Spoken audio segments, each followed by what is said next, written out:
This is Comic Geek Speak, episode 1841, Comic Talk.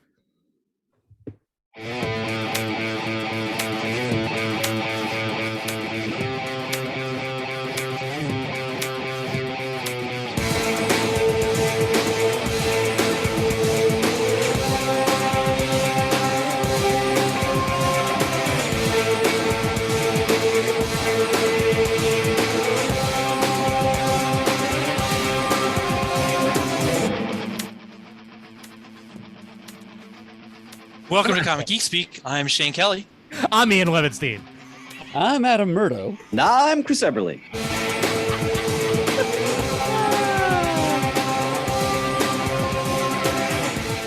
The best part of that was you saw Shane realizing he had to speak.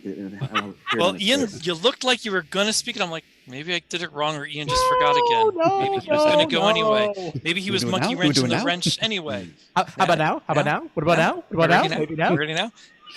Yes. The wrench has now been thoroughly monkeyed.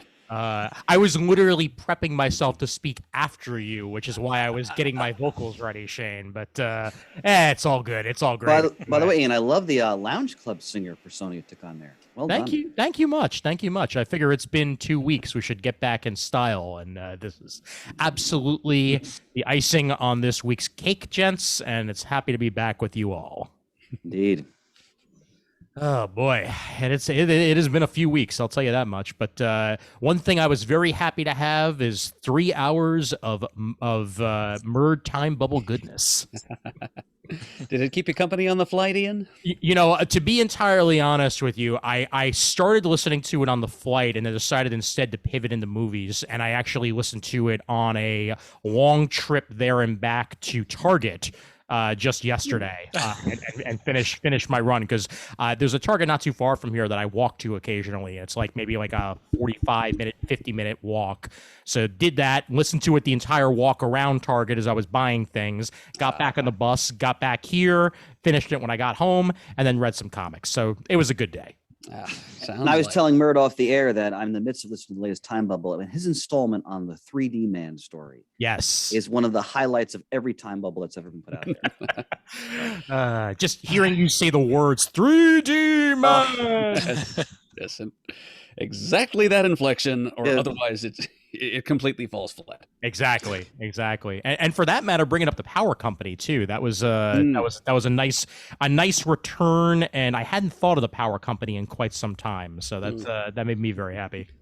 Yeah, well, hopefully I'll have a little more to say about them when I get around to talking about the actual first issue of the series. But yep, maybe not quite at the same length as I went on about those 7 one-shots that introduced the characters. Yeah, that was a turn. I'd kind of completely forgotten the 7 one-shots thing happened. Probably because I don't think I actually picked them up. I think I just went straight to issue 1. Well, they roped me in for those, and I don't really regret it, but at the same time, I have seen them in a lot of cheap bins since. So. Yep. Well, either way, we are indeed back here, and as previously stated, there's a Murd's Time Bubble, and if you have not listened to as well our compilation of the Across the Bifrost episodes that we put on there as well, that is an excellent compilation, and I'm super glad that we were able to run that on the feed. So there's another 3 hours of goodness for you right there. A 3-hour tour. Don't forget Prez. That was fun to hear again. Oh man, I love it. Smells like Teen President. Mm-hmm. And of course, anytime we get to hear Jamie again is always a joy. Oh yes. Oh my goodness, yes. Mm-hmm. Amen. Yep. I still one of my favorite things when Jamie was on the show was I know we were talking about Strangers in Paradise. Mm-hmm.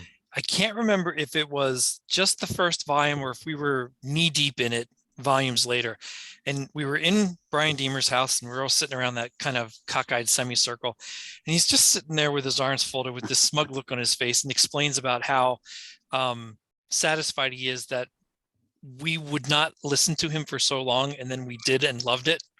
And there's just this smile in my mind's eye of him talking about it that I just always go. I can envision the majesty.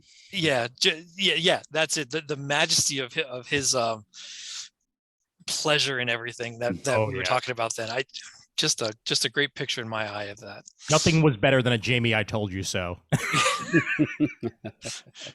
Somebody, I'm sure, maybe I'm remembering wrong, but I'm sure It's somebody Molnir, said, damn it, Molnir. Mjolnir?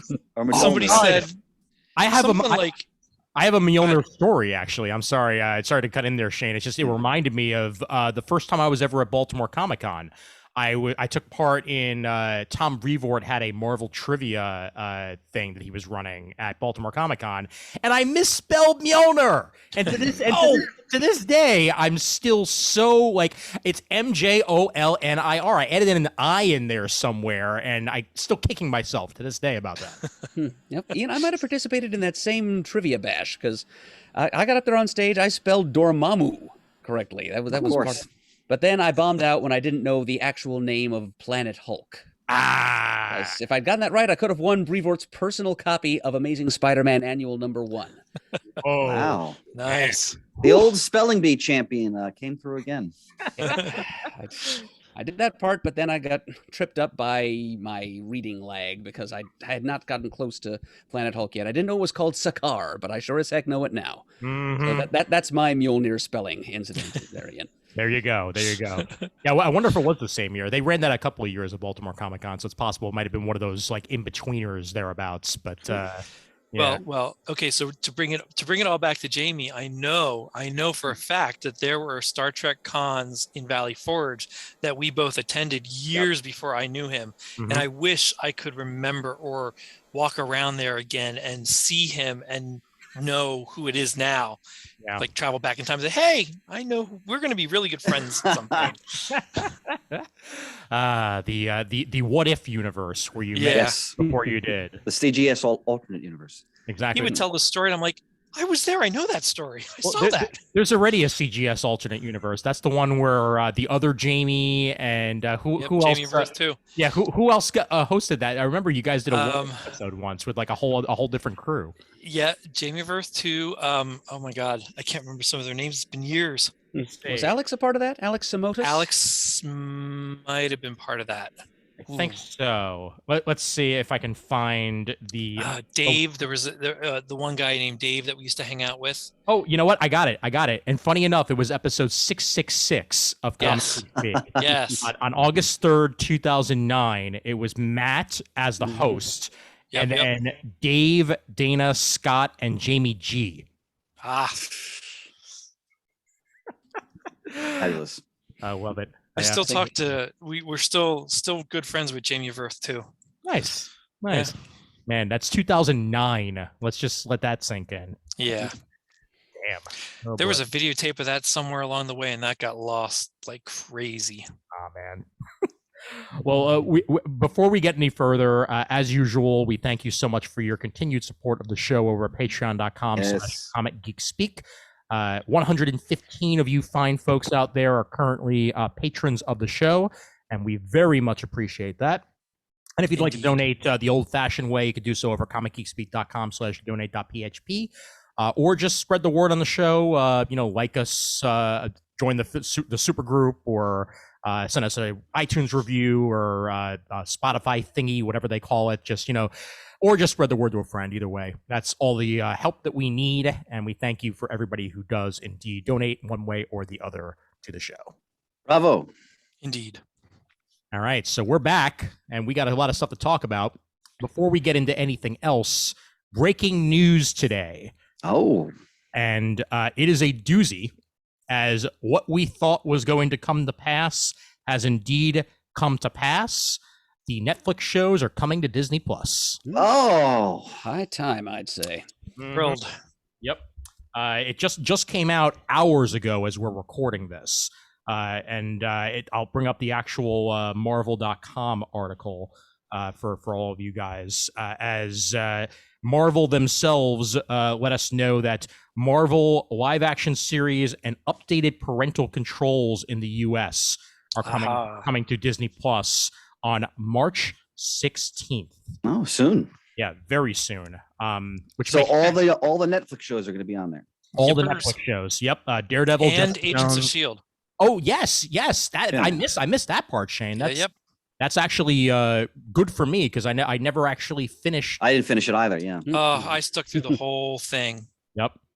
And this is basically everything that was originally on Netflix or has been streaming on Netflix for quite some time, which would be Agents of Shield, are all just going to go ahead and make their ways over to Disney Plus and be under that umbrella. People were theorizing it would be Hulu, but this now just 100% puts it under the Disney Plus umbrella. And with the talk of the parental controls, I can only assume and hope no editing. It is what it is, and it's on there. Yeah, which is I believe the direction that they're going, which also makes me wonder if perhaps Runaways and Cloak and Dagger are also going to make their way there at some point, just to put them all under the same umbrella. But I hope this leads to new seasons for some of these shows. We can only hope.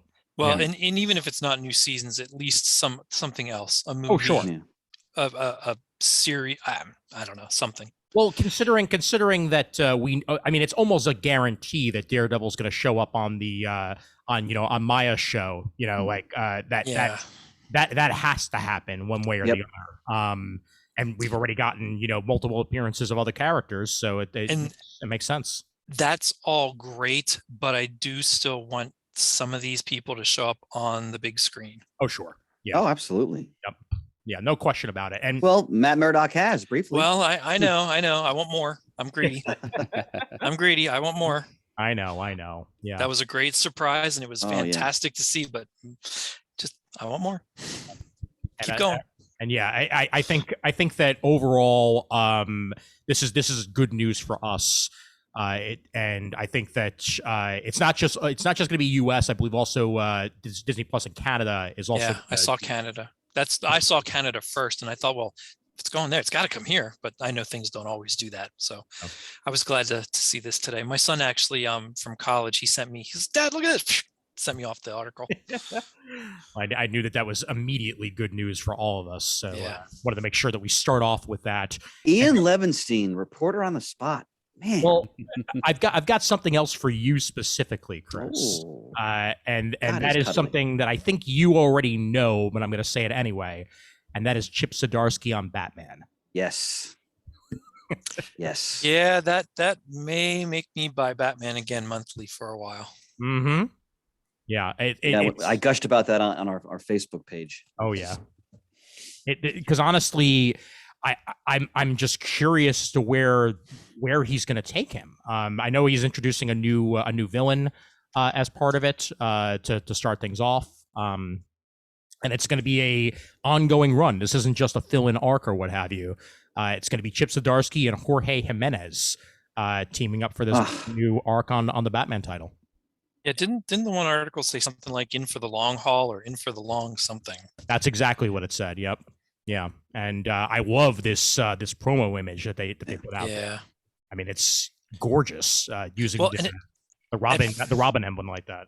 At first, I thought that it was a cover image of an older book, and I'm like, well, now wait a minute, that Robin's not there like that, so that's got to be new. And then I read the article. So yeah, and for that matter, it's Tim Drake. So oh, thank God. Yeah, it looks like Tim's going to be teaming back up with Bruce in one way or another, whether that's going to be throughout or whether this is just for this opening arc. We get a little bit of old school 90s Batman and Robin action going for us. And I should clarify that I absolutely have no problem with any direction they've taken any Robin in. Mm-hmm. But I really, really loved when it was Batman and Robin with Tim Drake as Robin. That was some of my favorite Batman stories ever. Oh, yeah.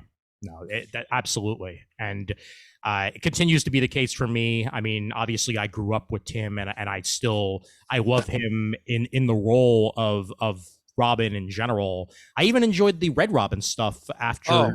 Oh, absolutely! That was a great book. Yep. That was only what 20 issues, 24 issues, something like that. Yeah, thereabouts. I think even didn't Freddie come back near the end too to do some further artwork? I can't remember that correctly. But I mean, his run before that on the Tim Drake Robin was terrific. Fantastic. Yeah. I think I still have, and I could probably reach it and search through it. I still have a 90s poster, and it's like 6 feet tall of Tim Drake Robin. Mm-hmm. when he first came out, and I used to have it hanging on the one part of my bedroom. It's massive, awesome picture. Absolutely. Well, and I don't know if I could. I love when Shane goes into his archive. You might not do it. Way over there. Look at this, ladies and gentlemen. Wow. There it is, right in the middle. Curtain pulled back. There's a Joe Quesada Batman picture, and it's Batman, Tim Drake, Robin, a bunch of villains, and you're looking at it from the perspective of the ground up as Batman's jumping down from the sky. And I've had that since the 90s too, and that's a great poster. That's stunning. I used to have it hanging on the ceilings. When I'd lay down, Batman's jumping down at me. I mean, your wife doesn't want that on the ceiling anymore, Shane? No. This was when I was a kid at home. I wasn't allowed to put it over the bed since I got married. In the before times, in the long. I can understand. If I was her, I wouldn't want it above the bed. Nice. I can understand it too. Might be a mood killer. Yeah. Now, I had one more bit of announcements for upcoming books to talk about. But before I do, and I may even insert it earlier in the audio version of the podcast, Murd, you want to remind folks about the best of? Be my pleasure, Ian. Yep, we're coming up on the CGS Best of 2021 Awards, folks, where we do our annual review of what we consider to be the best of comic books of the previous year. And I would like you folks at home to help us out with that. We've got 16 categories in which we'd like to award awards for the best creators and comics of 2021. We're all going to submit a nominee for each of the 16 categories we've got here, and we'd like your input as listeners as to who and what you think deserves accolades as well. So we've prepared a ballot for you. You can go to the comicforums.vanillacommunity.com to find that list, or you can just go to Facebook to our Comic Geek Speaks supergroup. We've posted it there as well. Check out those 16 categories. Come up with a nominee for as many of them as possible, but at least 8, at least half of them, for otherwise the ballot will be considered invalid. And then you can email the whole lot to bestof@comicgeekspeak.com by 11:59 p.m. Eastern Time on Sunday, March 13th. So you've still got most of 2 weeks to think about it. I look forward to getting your input here so that we can, put our little nomination show together and set the final ballot for the ultimate winners of the awards. So please vote early and vote often, and be a part of the process. Excellent. What that date one more time, sir? That is Sunday, March 13th. Sunday, March 13th. Excellent. And mind you, I did finally figure out how to include clickable links on the Comic Geek Speak site in a color that is other than white. So now I am finally have clickable links again in the show notes for the episodes. So if you forget the comicforums.vanillacommunity.com, just go to any of our most recent episodes on comicgeekspeak.com and you'll find a link directly to the forum. So just do keep that in mind if you somehow forget that very, very long link. Once again, further evidence that, George Washington was an indispensable man for our nation. Ian Levins is indispensable for CGS Nation. Man. I did not think that at any point during this episode I would be compared to George Washington, and yet here I am, and I'm okay with that. One other person who would be considered indispensable, and that is my other bit of comic news, Mr. Al Ewing and Tom Riley. Yeah, this is exciting too. Are coming to Ant-Man to explore all 60 years of his legacy in a new series. They say series, so I assume they mean ongoing series. It says 4 issue limited series here, Ian. All right. Yeah.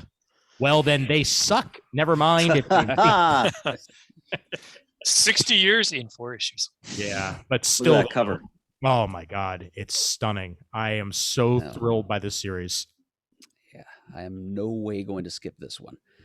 Yeah, I think the way they have it broken down is the first issue is going to be about Hank Pym, the second about Scott Lang, the third about Eric O'Grady, the irredeemable Ant-Man, and the fourth will be about an Ant-Man of the future. All right. Ooh, We're tantalizing. big. Which is funny because we already know about stature and what have you, but I guess this is going to be another Ant-Man who might just be known as Ant-Man for the future. So very, very looking forward to what that is going to entail. And it's Al Ewing and Tom Riley for all 4 issues, at least. So we know it's going to be a nice continuing group, but it looks like it's coming out on June 8th, the first issue. And then after that, July, August, and September for the following. So it will be monthly. Ah, great summer treat. Mm-hmm. Indeed. All right. So before I start rambling about my trip, let's hand it over to you, gents, and find out what you've been up to the last 2 weeks. Murd, you got anything you want to share with the group? Well, yeah, actually, I did scrape together a couple of recent releases, actually just earlier today, before coming on the air. Mm-hmm. First of all, something I think several of us on this call were excited about when it was announced. The first couple of issues of Silver Surfer Rebirth. Nice. Yeah. A little trip back to the early to mid-'90s here, courtesy of Ron Mars, Ron Lim, and Gung-Ho. Not the Tiny Bubbles guys. I was going to say, I was curious. That would be interesting, though, wouldn't it? Nope, Gung-Ho was the And it's a 5-issue miniseries, and they're going full 90s with it, right down to the old Marvel Comics 90s style corner box there. Love it. Yep, the first 2 issues are out now. Number 2 just came out a week ago as of this recording. And it's a tale of the Silver Surfer, and it's set back in whatever part of Marvel continuity is represented by the real world year 1994 AD, because it's got Janice Vell in it, still calling himself Legacy. Nice. So that helps us to pin that down in time pretty effectively.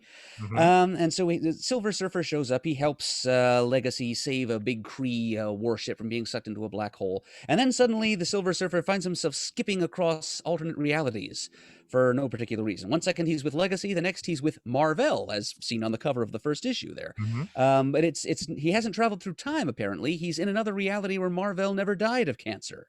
And then reality breaks again, and the Surfer finds himself face-to-face with Thanos, which touches off a Marvel team-up for the rest of this miniseries. Apparently someone has filched the reality gem, yes, that's right, gem, from Thanos' safekeeping.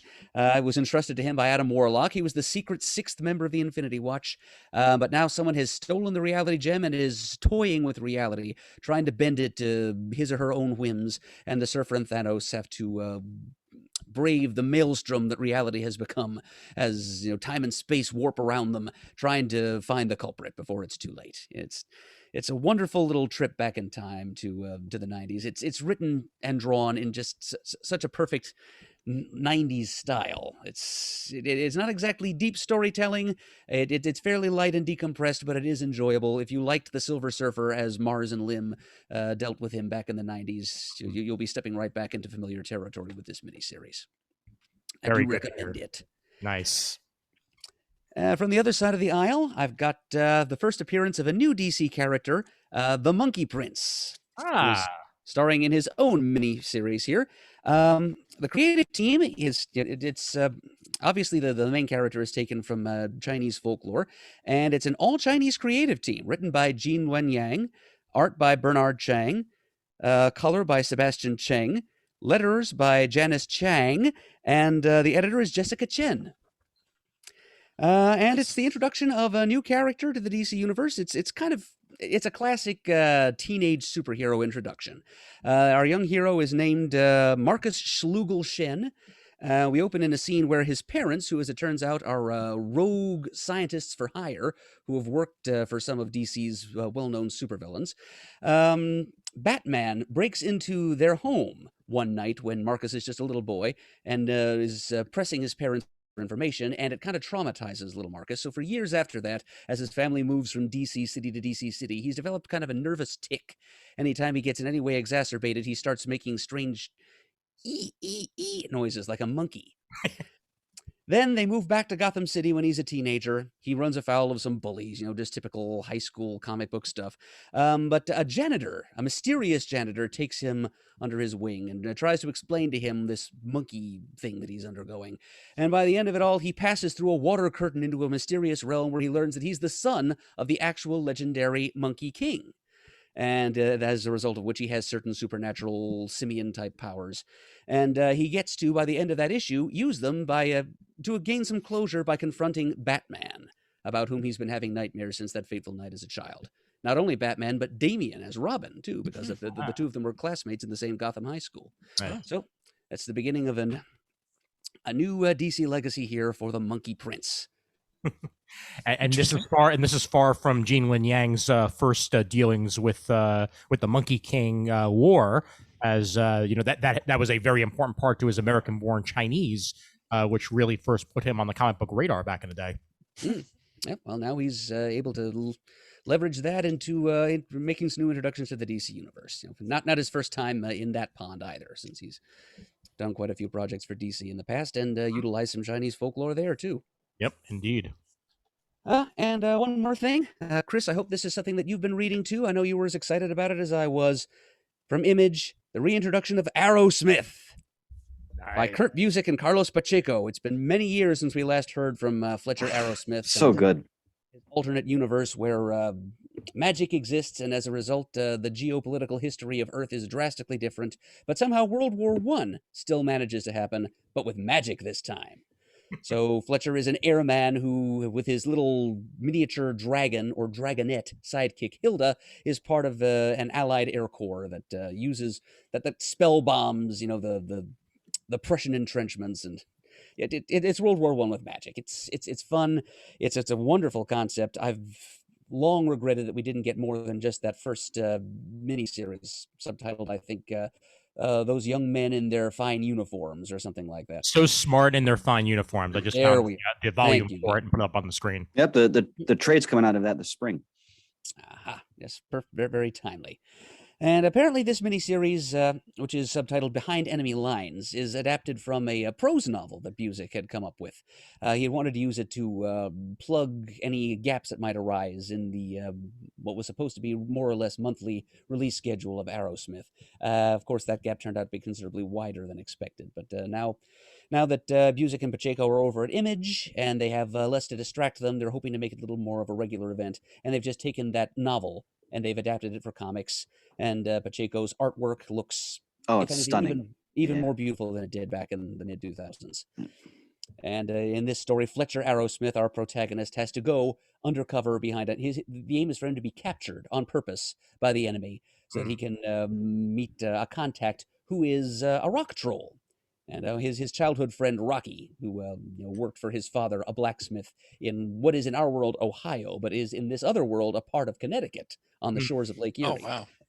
And his friend Rocky is very entertaining. Trolls speak with kind of a thick, exaggerated Eastern European accent in this alternate world. So his interactions with Rocky are fun to read in this first issue. And then because of his friendship with Rocky, he's tapped for this special assignment, and he's just kind of hurled into this whole new and very dangerous adventure in this alternate World War I realm. And I'm just thrilled to have more content from this Arrowsmith concept to enjoy. Here.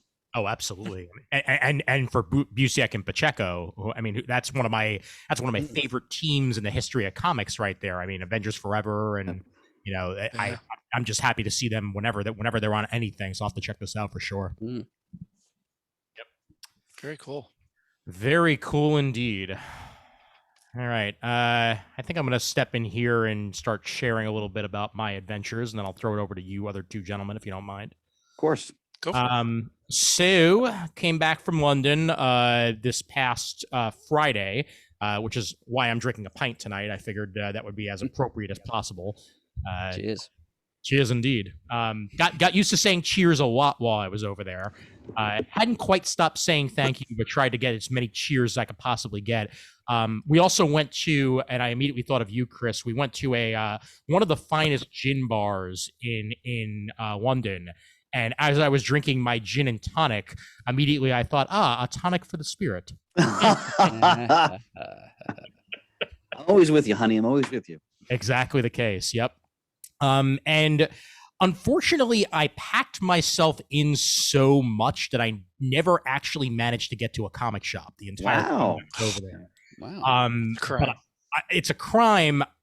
I had been to Forbidden Planet before, though. I was in London 8 years ago and got to visit it then, and it was a wonderful time. So I didn't feel like I was super missing out this time around because I knew what to expect, and I wasn't really looking to buy anything of that sort there. However, I did go to, I think, in total 6 different museums Wow. while I was there, and saw 4 different shows on the West End. Wow. Yeah. So, and I was there from from Friday. I flew out Friday, so Saturday until Thursday, and I managed to get that much in. We did a good job. let's put it that way. And the shows I saw on the West End would very much appeal to the nerdiness of this show. For one, I got to see as my first show right after I landed, a couple of hours after I landed and took a nap. We went to see Back to the Future, the musical. And I didn't even know they had this out there. This has been on the West End since I think actually it premiered shortly before COVID off West End, and they were supposed to then run that into the West End production. They only wound up doing, I think, maybe like 2 showings before COVID, and then they moved it over to the West End, and we got to see the production that was on there. And downstairs in the bar area, they had a Hill Valley sign that had been signed by Bob Gale. Bob Gale, yeah. And the book to this musical was written by Gale and Zemeckis. So they 100% went whole hog on getting as many people who were involved with the original as possible. And Alan Silvestri wrote the music for this. Oh, fantastic! Along with everybody else. So it's Wow. it's pitch perfect, and it was so much fun. It has to come to Broadway here in the States at some point. Like it's too good not to. And honestly, I feel like they put too much money into this not to eventually bring it somewhere else. Does it just follow the first movie story? It follows the first movie story. There are some changes to make it a little bit more today appropriate, I'll put it. Okay. Like for instance, Bye Bye Libyans. Like they right. Yeah, they completely, the whole idea. The Libyans. Yeah, exactly. The whole idea of, the Libyans chasing after Doc Brown, they jettisoned that, and rather than have him being, gunned down by the Libyans, they instead have him experience radiation poisoning. As he takes out the plutonium, he's in this, protective suit, and then it's not enough to stop him from getting poisoning. And then, Marty rockets into the past, and then we start from there. And there's other changes along the way, all of which I actually really appreciate, because some of the culturally questionable things about the original are very much tweaked away while still taking on the spirit of the show. Like the rock and roll segment, they make a couple of changes to that actually make it work a lot better and take away a lot less from like the actual people who did pioneer rock and roll back in the day. So we don't have Chuck Berry plagiarizing Marty McFly anymore. Exactly. You are 100% correct on that. And the performance, Roger Bart plays Emmett Brown in this. And I don't know if you're familiar with that name, but Roger Bart is a longtime Broadway star who was also on Desperate Housewives, and my parents saw him in The Producers, and he was amazing in that. And he plays Emmett Brown and very much makes the role his own. I'll share a picture of him, and you'll probably recognize him. Yeah. He's been in tons of stuff over the years. Yeah. He was also the best friend of the guy who created Rent, who recently, they made Tick Tick Boom all about his life.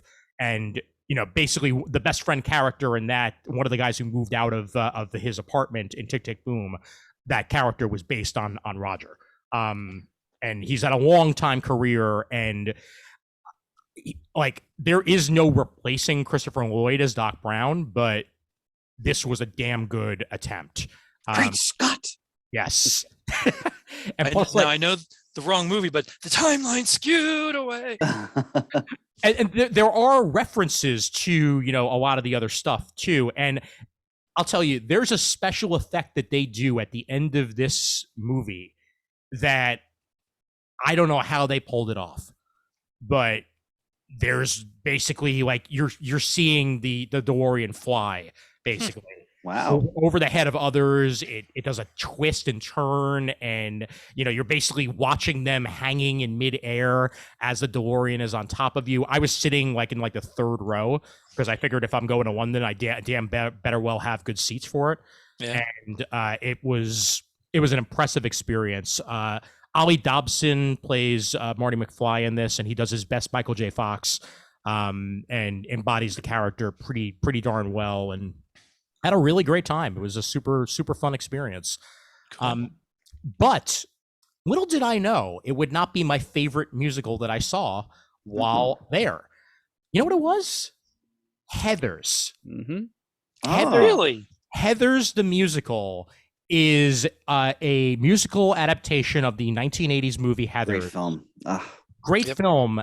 And the musical completely tanked off Broadway in New York City. It ran for maybe 2 months. It just never caught on the way that it should have. Even though the book is like a cult classic with high schoolers and just theater nerds in general, to the point where they actually had to make a PG-13 version of the play so that it could be performed at high schools. Wow. And they've done that over the years in many instances. It caught on huge in London, and it plays at the Other Palace is the name of the theater. It's not too far from Buckingham, and I got to see a performance of Heathers the musical there. It had 3 standing ovations throughout the performance. We were lucky enough to see some of the initial cast of this version of it on their last day, and the crowd was there for it. You could tell it was people who have seen it 2 or 3 times a piece. And I had an amazing time watching Heathers, and I can't get the songs out of my head. It's super good and super fun. And then the other play that we actually got tickets to while we were there, we opened up our Today Tix app and got it. Neil Gaiman's The Ocean at the End of the Lane. Oh, wow. This is an adaptation of Neil Gaiman's novel of the same name. And you can see there, I grabbed a picture right before I noticed the no pictures sign in the corner there. I grabbed a guerrilla tourist. Grabbed it just in time. Well, I mean, come on, it was pre-show. I didn't figure, but then we'll go figure. But it's this is not a musical. This is a straight adaptation, and it involves puppetry. They use puppetry to perform the monsters of the titular novel, similar to the version of Coraline that I saw off Broadway. Although, to be honest, I did not enjoy that performance of Coraline. They had a old woman playing the role of Coraline, and it took me out of the play entirely. Especially as she was pretending to be a young girl, and just didn't work. With this though, there's separate cast for the older versions and younger versions of the cast, and the puppetry, Murd, you'd love it. It's Dark Crystal-esque. It's very much utilizing the crew to its finest potential, and it weaved a very unique and interesting story. I myself have never read the novel, so I didn't know the source material. I just saw Neil Gaiman, and I'm like, I'm not going to be able to see this back home. So I may as well experience it, and lo and behold, it was well worth the time. So that's awesome. Excellent time. Yep. And then I saw a Shakespeare play. I got to see The Merchant of Venice. Nice. At the Globe. Wow. Yeah, at the recreated version of the Globe, because the original one burnt down many years ago. This one is as close to a faithful recreation of it as they could possibly get. I'll see if I can bring up the picture of it, but the outside of it, I mean, just like screams old school Shakespeare in every way. Let me see if I can bring it up here. Here we are. And this is what the outside of it looks like. And they they hold outdoor free performances similar to Shakespeare in the Park here in New York. This was an indoor pay performance. I've never seen Merchant of Venice. I've never read Merchant of Venice, but boy, oh boy, do I know a lot about Merchant of Venice now, and just how anti-Semitic that play is. To the point where they had to send out, as part of the post-event email, if you were triggered by this performance, here are some links that you could follow. Wow. They help you out a little bit. Excellent performance. They modernized a lot of it, like dress-wise, and also like adding in a couple of like modern-day songs, but all of it was still in Shakespearean language, and it all worked. It was masterfully done, and the only thing about it, backless seats. So Not Oh, that hurt. They really were faithful to the original. Wow. they sure were. If you ever go see a performance at this theater, try to get the seats in the very far back, because then you'll be up against the wall and you won't be hurting like I was afterwards. Whew. I think. Oh, that would have hurt. Wow. Were there any groundlings, like standing room only up at the very front? I think there may have been, actually. Now that you mention it, I think on the very far sides there may have been some standing room only seating, but again, luckily, was not part of what I had to deal with. Yeah, no back on a seat's bad enough. No. And we did, like I said, we did tons of museums.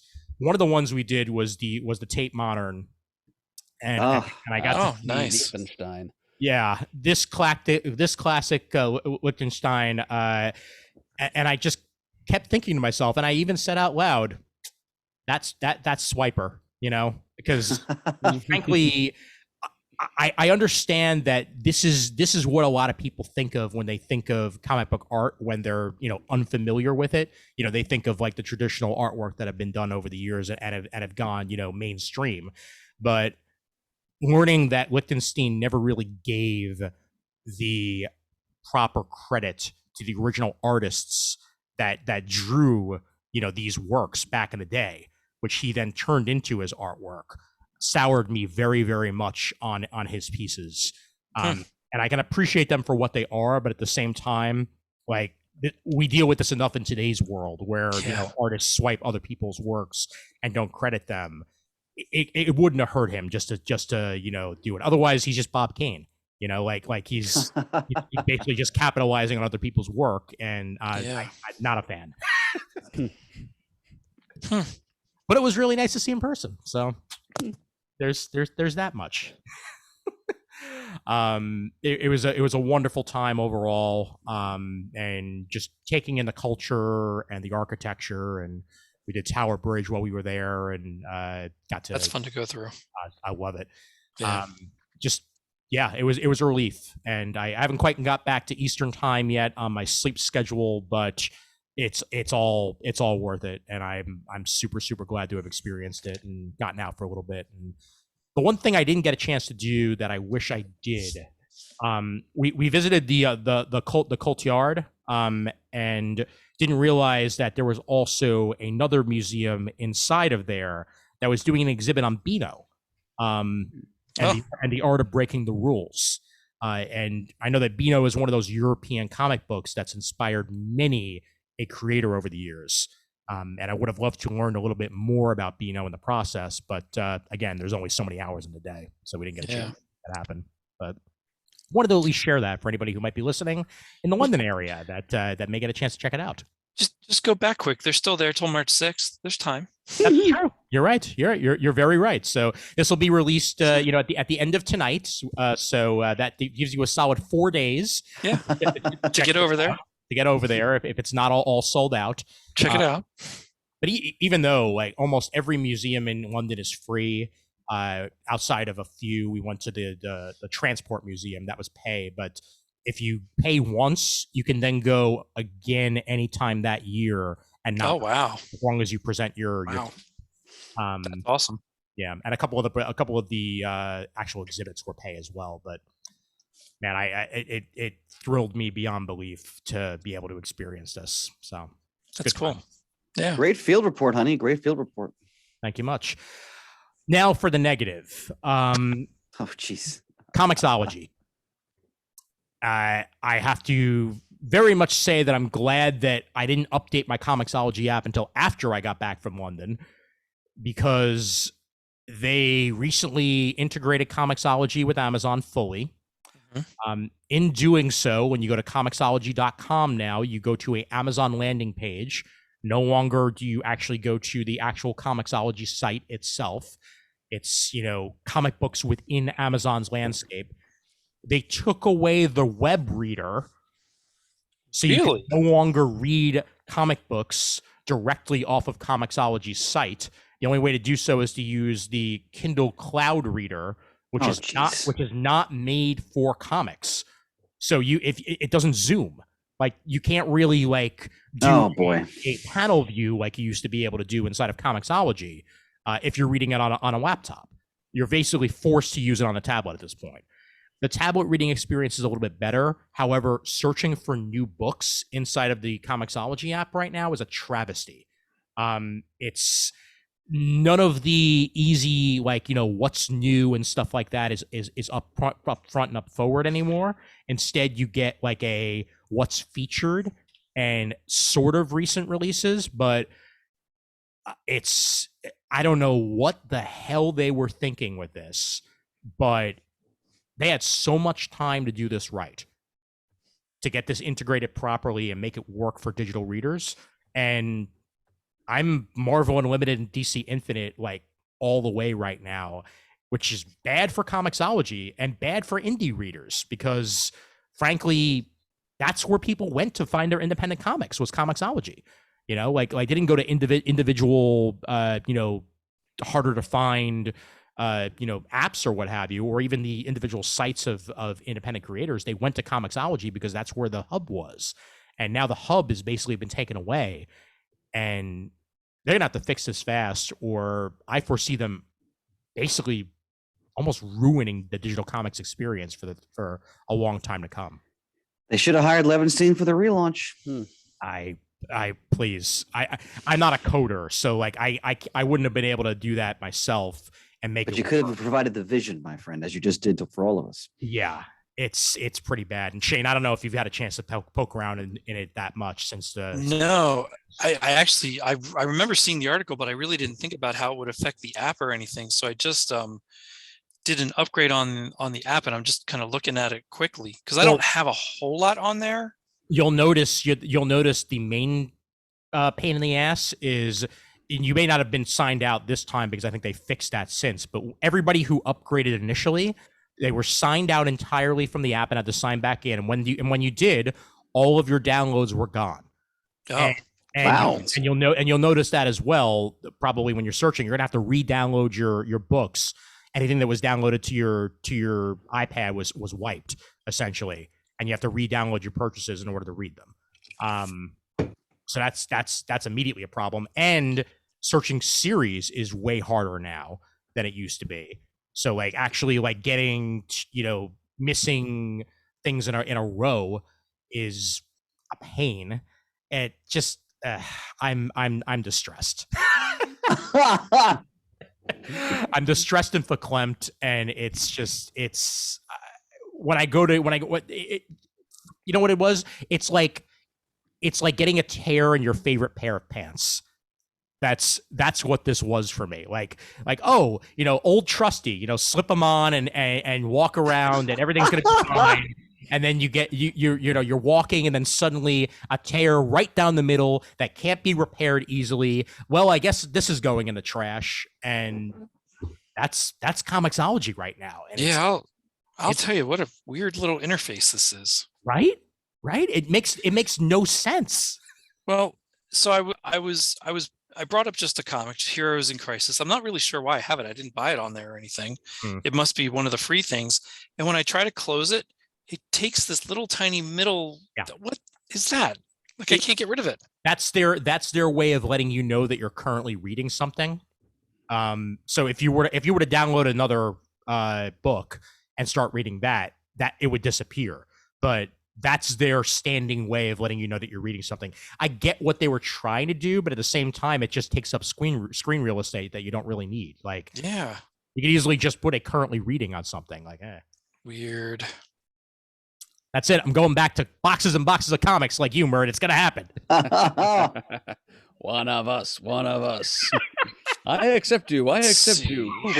Google gobble. Oh my God! Well, I'll share one recent read that I did.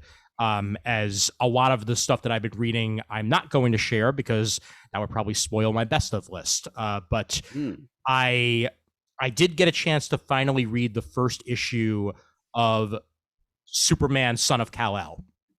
And this is Tom Taylor's ongoing series, and it involves the adventures of Jonathan Kent in the DC universe as the current inhabitor of the Superman mantle, while Kal is off planet doing his own thing in the Action Comics series.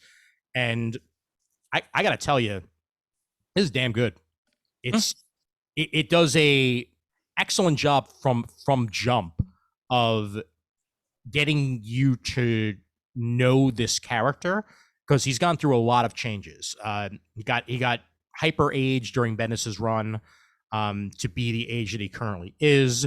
In doing so, I mean, I'm sure there was many a reason for that, and I'm sure one of them was definitely Bendis, as he wanted to have the character do what he wanted to do. But DC was left with this problem, like, okay, great, we've got this full-sized Superman running around now. He's half Kryptonian, half human. What do we do? Do we continue to have him be a Superboy, or do we actually make him a Superman? And their choice was to make him Superman. And he's a very different person than Clark, but at the same time has all those values instilled upon him that Clark has. Even better, he's got the values of Lois. So he's intuitive and investigative in a way that Clark was, but not nearly as much as Lois would be as an investigative reporter, because they have very different reporting styles and always have.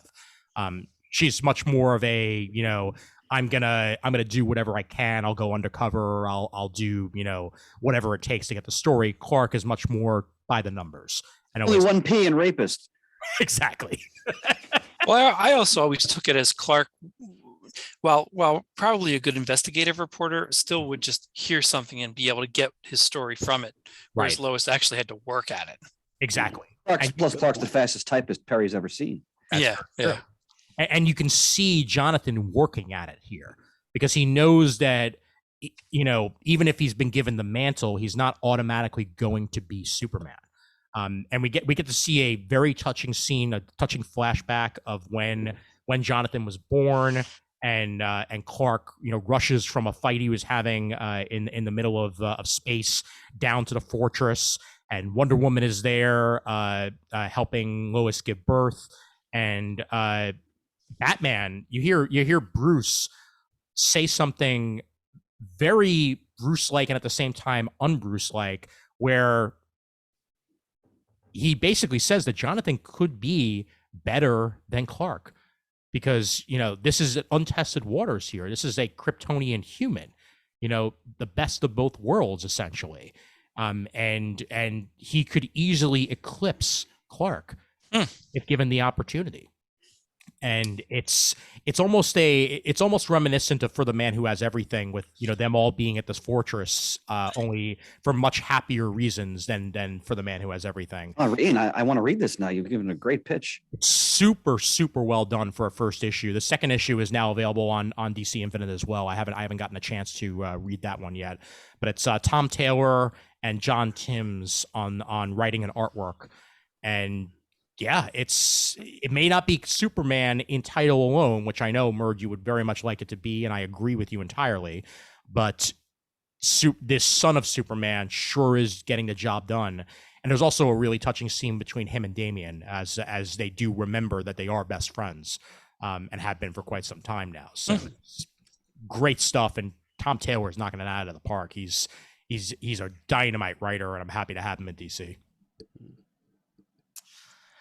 All right, I've talked enough. Let's move it over to you, Shane. What do you got? Well, first, speaking of whatever Ian had just said that made me think of this, Adam, I've got to tell you, I said a lot of things. You would, to me, you would freak out. I almost freaked out.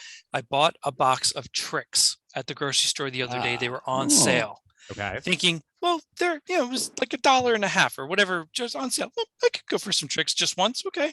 I get home, open it up, dump it out. Instead of just color flavored balls, they are like the shapes of fruit. Oh, they've been doing that for a long time. Freaking me out. No.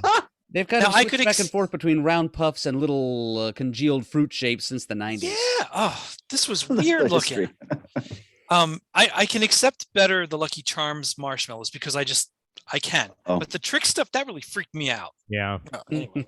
It was a mean trick to play. Yes. I thought it was just a picture on the box. Bizarre. Oh my God. Anyway, all right. Before I get into a couple comics that I did read, I will go over some toy stuff that I have. Please. I thought I talked about this pre-show. Adam and Chris said I didn't, which I can entirely believe. I have finally received my 1989 Batarang. Whoa. That's awesome. It Nice. folds up in half Hmm. and in half again. I don't really know what the block would do because that wouldn't fit in a utility belt, but it's magnetic to hold together, hard plastic. The points are sharp as all get out, so it's not like I thought I could toss this thing around a little bit and just like juggle, play catch, whatever. No, it hurts. So that's not going to happen. But I thought it was cool. I think it was $15 when I bought it. I think I bought this one off of Big Bad Toy Store. I had it on. That's it. I had it on pre-order from there because I could never find it at Walmart, which is where it first came up. Mm-hmm. So it's really cool, and it's my Batman '89 is really one of my top Batman movies of all time for me. This Batarang is awesome, and I have like a different fan-made version that Matt actually gave me that I used in my son Matt's Batman project he had back in elementary school. Mm-hmm. So that's still hanging on the board. So this is kind of cool to be able to get. And then not long after that, after receiving that in the mail, I was at Target and I found this, a Batman Beyond Batarang. Oh, okay. I don't like this one as much. First, the sides should be red, not blue. Right. My only first thought time was that they're- it was an Asbats Batarang, actually, because of the blue color. Yeah, the only time they're blue that I remember is when he's battling, I think, Ink in the cartoon. Yeah. But it is kind of cool that it lights up. Oh. But That's it's cool. light as a feather. It's a little bit cheap feeling because it's so light, but that's the electronics in it. Mhm. The 89 one feels a little bit more realistic, a little bit more grounded, I guess. So, but that's just a couple cool things that I've acquired lately. Apparently, there is a red metal replica of the Batman Beyond Batarang. However, that one is $200, so not going to happen. Yeah, we're not getting that one. I do have some like throwing star kind of ones that some friends had gotten me years ago for my birthday or something. They come in a little Velcro case, and they are actually sharp. I've never thrown them because I'm afraid I'll cut myself, because it'll bounce back and whap me in the head. Something else more recent is the new G.I. Joe classified Alley Viper. I'm not the biggest Alley Viper fan. By the time these came out in the cartoon and the old Boy, plastic, that's a 90s action figure, boy. yeah, I was growing out of them at that point. But I gotta say, this is a damn nice figure. Very well put together, very, very cool accessories. It's just an impressive like urban warfare kind of figure. It looks neat. As well as that's it. Yep.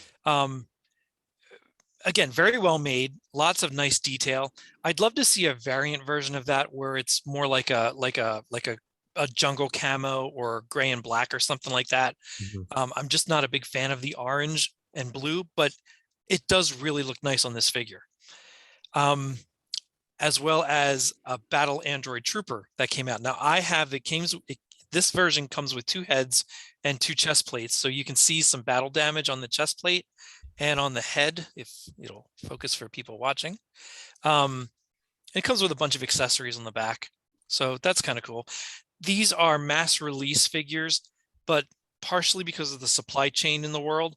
They're kind of hard to come by. I mean, stores get them and ship out a few, and then people get, oh my God, I got my bats. And then there's nothing for months. So there's still a lot of people that have never gotten any. Classic. I think that's the Super 7 one. Okay. The G.I. Joe Classified one's a little bit different than that. Got it. That looks way more like the animated series, which there are, though, that similar version coming out by Super 7 in more animated style action figure line starting this summer with, I think there's 8 pre-ordered right now, like that you can pre-order right now in 2 different waves. But those are the classified ones. Now, last week, Hasbro had a fan first, whatever they call it, but it was a 40th anniversary of G.I. Joe because it's been 40 years since the A Real American Hero toy line premiered. It's been 39 years or so since the cartoon premiered. The comics have been out that long. So they announced some new things. Currently in pre-order, which were supposed to be out during this first quarter and a little bit into second quarter, is Classic Storm Shadow, Spirit Iron Knife and Freedom, Cobra Officer, Crocmaster, and Fiona the Crocodile. They named it. All of that has been pushed back. Most sites say now September. So we went from like March and April to like September, which drives me crazy. But that's the world we live in.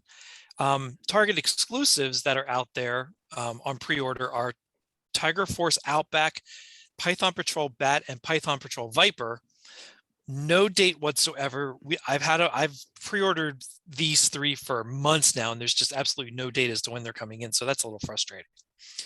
Last month, they had a little kind of teaser for this 40th anniversary stuff, and they announced Tomax, Zaymot, Stalker, and a Viper 3-pack with an officer and 2 troopers. Oh, wow. They finally went on pre-order last week. They are pre-ordered. The date to receive them is May of 2023. What? It's outrageous. Anyway. Then they showed like digital renders of things that will be available to pre-order down the road in the near future. But again, if you're talking May of 2023 for some of this stuff, these other things are like the middle of next year already. They are Zorana, Dusty, a Crimson Guard, Tiger Force Recondo, Tiger Force Bazooka, Python Patrol Trooper, Dr. Mindbender, and Kamakura, which is a 90s comic, IDW comic, I think, or 2000s character. So I'm a little unfamiliar with that character because I wasn't reading the comics at that point. So I'm going to do some research on that. That's all stuff that hasn't been available for pre-order yet. But again, if you're talking May for stuff that was just ordered, you could pre-order last week. I can't imagine when that stuff's coming out. I can only imagine. Yeah, that's ridiculous.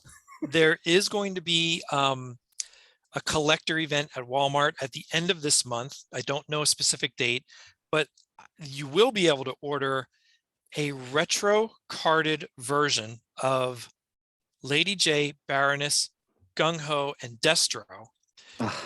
Each with so let me see here. The current Lady J has a different hat and some accessories that are a little bit more modernized, but still not the classic camera and stuff like that. This version of Lady J will have a different paint app to make it look like the classic action figures with classic accessories, the video camera, the classic hat, stuff like that, all on a retro sunburst kind of card. Not necessarily necessary if you're not all in and just collecting everything, but I do think it's kind of cool and interesting to put it out there. The more interesting one is Gung-Ho, because the Gung-Ho that we got in the regular series, oh God, everything's going to fall. There they go. Careful. He looks very different. Paint apps are different, very modernized looking thing. This is going back to the very classic pale blue kind of outfit. Yes. Classic backpack, classic accessories. So that's kind of exciting. I think that one will be harder to find than what you would normally think, because I think a lot of people are going to try and get that one because it looks like a classic Gung-Ho. Even winter combat, he will walk around without a shirt on. Right. Even up at the North Pole, getting part of the weather dominator, he barely had a jacket on and was walking around in that vest. So that's some cool, not cool GI Joe classified news. I mean, that's the biggest toy line that I follow right now. I was excited for the 40th anniversary and to see what Hasbro can do with that, because so part of the unique thing about Hasbro is GI Joe is a property they own.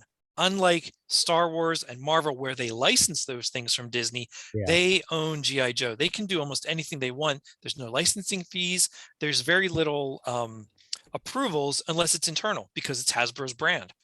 So I'm hoping that they do some grand, fun things this year. They did mention that there's supposed to be another GI Joe June for Target or whatever else it entails, like they had last year. We'll see how well that works. I'm a little skeptical of both pre-ordering Walmart exclusives and Target exclusives, because it's always a nightmare for anybody that does it. It never goes well. So I'm hoping that it's improved. We'll see. You were I like a new animated show. Yeah, actually, that'd be great. Well, there is put out by IDW. There is the animated comic book that takes place right after the shows. The first 2 issues are out, or maybe just the first issue. I have it on pre-order, so I'll get it. But also, unfortunately, that's only going to last so long, as we know that, that they're leaving IDW. So we don't know. I think it's only a 4-issue miniseries, but I do think that there is a new animated show in development for within a year or two. Okay. I don't know if it's going to be campy like the old one, or a little bit more serious like Resolute, or somewhere in between. So good. It really was. I really thought they should have done more with Resolute movies, something special. So that's kind of cool. Just some other random toy news. If you go down the aisle and you think about He-Man, Mattel has out He-Man's classic kind of version with just updated articulation, but they look really close to the classic vintage kind of He-Man figures. Then they have the Kevin Smith He-Man show figures. Then they have the CGI He-Man cartoon that's out there. Then there is some other little mini He-Man. Like, there's a lot out there for He-Man. So if you're a He-Man fan, you should find something, because there's a ton of it out there. I was never the biggest He-Man fan. However, I did always want a Faker. And right here, there is a Faker figure. The new Faker, I saw it at Walmart. It was a few dollars. So I picked it up and stuck it on the shelf. So I don't know. I like it as much as I say I didn't really like the blue and orange in the Alley Viper. I love the blue and orange on Faker. I don't know why. So that's that. Because it's very bizarro. That's why. Yeah. I guess that's it. I just always thought it was cool. Yeah. As for comics, I did sit down this week and I read the first 5 issues of Blue and Gold. Yes. Very well done. Lots of fun to read. So good.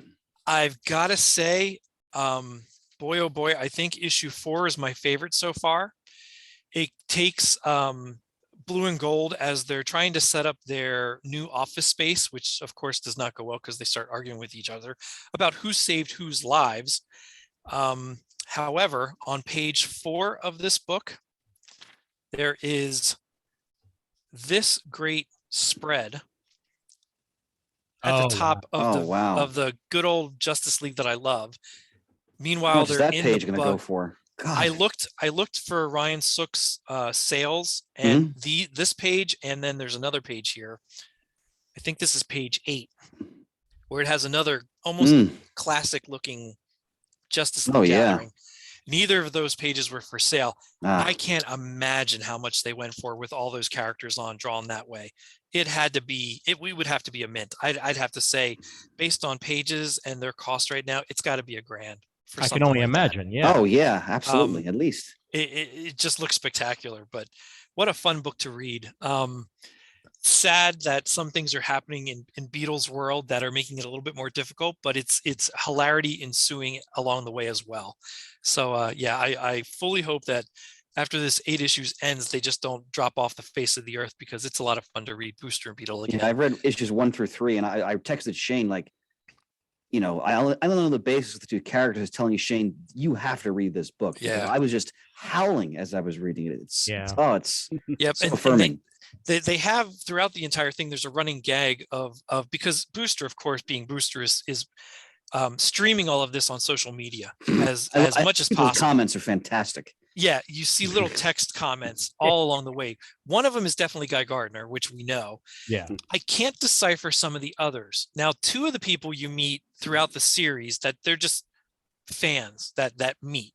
But some of these other people that are typing here have to be some of the heroes that we've watched over the years. I just can't decipher it myself. Yeah. But Guy Gardner's certainly in the mix, popping stuff in there, which is also hilarious.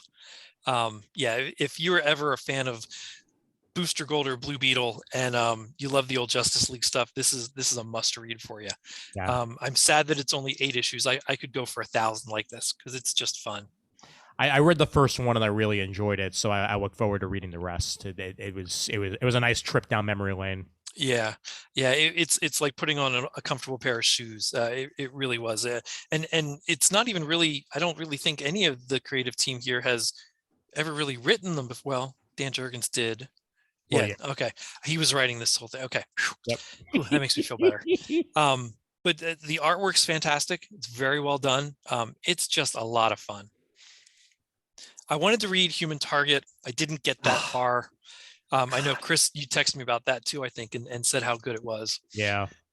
So yeah, that's all I've read recently, but it was worth reading. And I had read issues 1 and 2 before, but I sat down and read right through 1 and 2 again to go all in one shot over 2 days. Well, all in one shot over 2 days. That doesn't make sense, but in 2 days I read all of them. So it was a lot of fun to read. Well, pulling in old stuff from the old Booster Gold series, ancillary characters, villains, so much fun. Well, you could tell that. I mean, obviously, with Jurgens at the helm, who better to write Booster and Beetle than the guy who basically, made that a thing for quite some time. And his love of the character shines through it on every single page. It's great stuff. Yeah, it sure does. Now, before I hand things over to you, Chris, when you mentioned, release dates and pre-orders and what have you, Shane, you reminded me of one thing that's happened since the last time that we recorded, and that is this baby right here. Oh, how about it? This is the Heroes Initiative. Not enough copies. You're damn right. Agreed. Damn right. I have a pre-order in. Where did you put your pre-order in? I went to a shop. I got. I may have to do that then too. Yeah, I got a pre-order in at my local shop here. It's called the Collector's Cave. It's literally walking distance from my apartment on Milltown Road here in the Bronx. And I initially sent them an email, and when I didn't hear something back ASAP, I went the next day after it was initially solicited on the preview site. Went in, did a physical pre-order on the spot. They have my money, and now I find out whether or not I get my book. Wow. And they supposedly will be shipping these out within the next 15 days. Really? It's probably too late for me to get a copy then. Yeah, ship dated. Well, because it was supposed to be. It's basically a rush solicit. They want to ensure that these are in people's hands so that George Perez can see it. And they showed him the prelim, this cover and the prelim, what it was going to look like in person, just so that he could see that as well. And I understand why it's only 7,000 copies because, again, this is a rush solicit. And with paper quality, with paper supplies being what they are right now, plus the companies themselves and the mishigas they went through to try to make this thing happen in the first place, it was going to be hard. I really, really hope this is not a one-time thing. I do too. Because people deserve to have this book in their hands. It's one of the best damn comics ever. Period. I was really hoping that this would be like 7,000 this first round. Right. Yeah. And that's where I'm hoping as well. But I know they had to jump through hoops to even make this happen. Unbelievable. And I'm very much hoping that I receive it because my copies are sitting somewhere at my mom's in a pile of comics that I haven't gone through in years that I really need to do. But that's beside the point. And I'd like to just have this sitting on my shelf. And it's supposed to have all the ancillary material that was in the original edition. Probably will not have the pages that were printed of the original 80s one because that was part of the second book of that hardcover, but everything that was in the original main copy of it, as well as a new forward by Busiek, will be included in it. So it's good stuff. Now I'm glad I have my individual issues of it, and I have that. It wasn't called Absolute, but I have the Absolute version of it. I really wanted to get a copy of this to put on the trade shelf. Mm-hmm. Yeah. And I mean, hey, I'm glad for people who had never had the chance to get it first. Perfectly fine with that. That's awesome. I just really hope it comes around again that you can do it. Oh, I certainly hope so too, because again, everyone should have the opportunity to read this. And the fact that there are so many people that don't, it just it's a shame. Bad. Yeah, it really does. Yeah. I want to point out one other thing that people are doing, and that's the amazing Phil Jimenez has been, in his spare time, inking the unreleased George Perez pencils from the JLA Avengers 80. Get out. And this is just a sampling of what that looks like.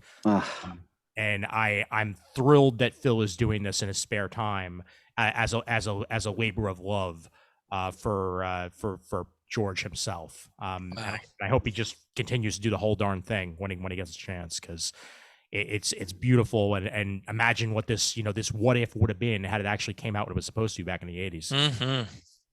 Is there a complete story that was done? No. Okay. No. Production was stopped midway. Okay. And I think Busiek may have like the rough breakdown of what it was going to be. I'm trying to remember. Or do you remember who the original villains were in the 80s version? No, I don't. Kang the Conqueror and Lord of Time. Thank you. Yes, you can see Kang right there on that. Kang. Good point. Yep. Yeah. So it would have been a very different story with obviously very different Avengers and X-Men, but that got the kibosh when everything fell apart. Companies. Who was supposed to have written that? Was it going to be Jerry Conway or who? No, that was Busiek. Really? Busiek was what, right in the 80s? If I remember correctly, yes. I could be wrong, but I'm going to look that up right now because I don't want to put my foot in my mouth. But I thought I had remembered. It's such a handsome foot, though. Let's see. That's gross. I don't like feet. Okay, Just a little quirk of me. I do not like feet. You know what? You are correct. It is Jerry Conway. I'm sorry. Okay. Yeah. Jerry Conway and George Perez were the original team behind that. Yep. And Shooter rejected Conway's general plot on February 25th of October, and that was the rest of it. Basically, that was the end of it. Jeez. Yep. I know that companies like to make sure they get their fair share, and there's all rights to this and rights to that, but something like this, I cannot wrap my head around why it's so difficult. Yeah. I just can't. Same with the Batman 60s TV show, why that was so hard for so long to get out on DVD. Yeah. This especially, this JLA Avengers story, I cannot grasp why it's so difficult. Intercompany politics. It's that plain and simple. And also rights themselves are very hard to maneuver. Because even if the creators want it to happen, which obviously they do because creators just want to make comics, sure. Legal, on the other hand, want to make money. And if they think it's going to if it's going to cost too much to wrangle, or if it's going to not bring back enough revenue wise for it to happen, then they're just going to be like, why are we bothering? And that's unfortunately the case here with this and with a lot of other projects over the years. So heartbreaking. It really is. Yep. But frankly, I'm just glad that, again, that this exists in any form and that George is going to be able to get to see it put out. Oh, absolutely. And I think it's great to try and rush it through so that he can see 7,000 people get it in their hands. I really am. That's fantastic. There's even a basic colored, there was slightly colored versions of some of the pages that from that free run. And yeah, damn. Wow. All righty. Chris, I'll throw it over to you, as I know you will have limited time as you have to watch the president say things. Yes. History's teachers' duties do not end when it's the State of the Union address. Indeed. So during our hiatus, I contracted COVID. So, you know what? Honestly, it was one day where I felt lousy, and then I really felt fine. It was in isolation, so I just read a lot of comics. There you go. And watched films, and missed some work. There were worse fates. Let's put it that way. Yeah. So I really treated myself to a hodgepodge, some new books, and I also revisited some beloved classics that I hadn't read in quite some time. Of course, first and foremost, we have to note the new issue of Saga. Yes. Right. So all I'll say is I don't want to spoil it for people who have not read it yet. It's what, Ian, 3 years, 4 years? 3 years. I believe. Yeah. Yeah. Doesn't miss one single beat. Within moments, I'm like, oh, I'm home. It's back. It does skip ahead in time. Yeah. But it works so well, and you are immediately drawn in to this this new chapter of in the lives of these characters we've come to love. That's all I'll say about that. But already automatically it is the indispensable book yet again. For me. I would have it in my hands. However, when I went to Forbidden Planet to obtain it, the Forbidden Planet here in New York City, they had just sold out of it 2 days prior, and I can't find it anywhere else right now. So frankly, I think at this point I'm just waiting for trade, because I think that's Ian, I could get it to you. That is a possibility. However, I have it all else in trade already, so I actually wouldn't mind waiting at this point, since I waited this long enough. But we'll see how long it takes him to solicit. Your patience is awe-inspiring, my friend. Thank you much. What go ahead, Shane. What was the reason for the long hiatus? Just other projects, or just timing? It was a combination of things, Shane. Well, for one thing, Fiona Staples had a baby. Okay. Yeah, that'll do it. That was obviously first priority was for her to take care of that, and then Vaughn had other projects he was shepherding. The Why the Last Man. Rogers. Yeah, exactly. And Why the Last Man didn't go anywhere, unfortunately, after that first season, even though I know he was part of the production for that. And then there's Paper Girls, which he completed the comic book series of, and now that's coming to Amazon very shortly, very soon. So I think he was just focusing on that, and then getting all their ducks in a row and getting ready to put out more. So there we are. Cool. All right. So some months back, I got in a new printing of the classic X-Men trade From the Ashes. Ooh. Which was one of the earliest trades I had way back when it was released in the 80s. And so it was one of the first sort of X-Men arcs I ever read before I was reading the book on a monthly basis. And I hadn't read it in, probably at least 20 years, because my trade was long lost, probably one of the floods I've dealt with. So when they released it, I ordered it, and I got to say, as much as I enjoy, some of the things they've done on the X-Men in recent years, especially what's going on now, there is just no substitute for me for Chris Claremont at the peak of his powers. Agreed. And first of all, the Paul Smith art is just stunning.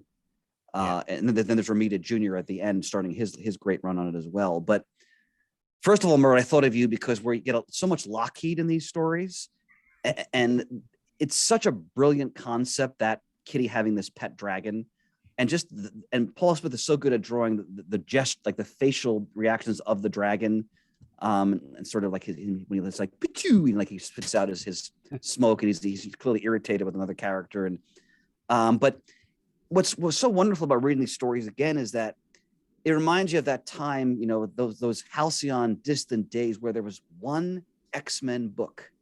Yeah. And everything was tight, and you had this one history.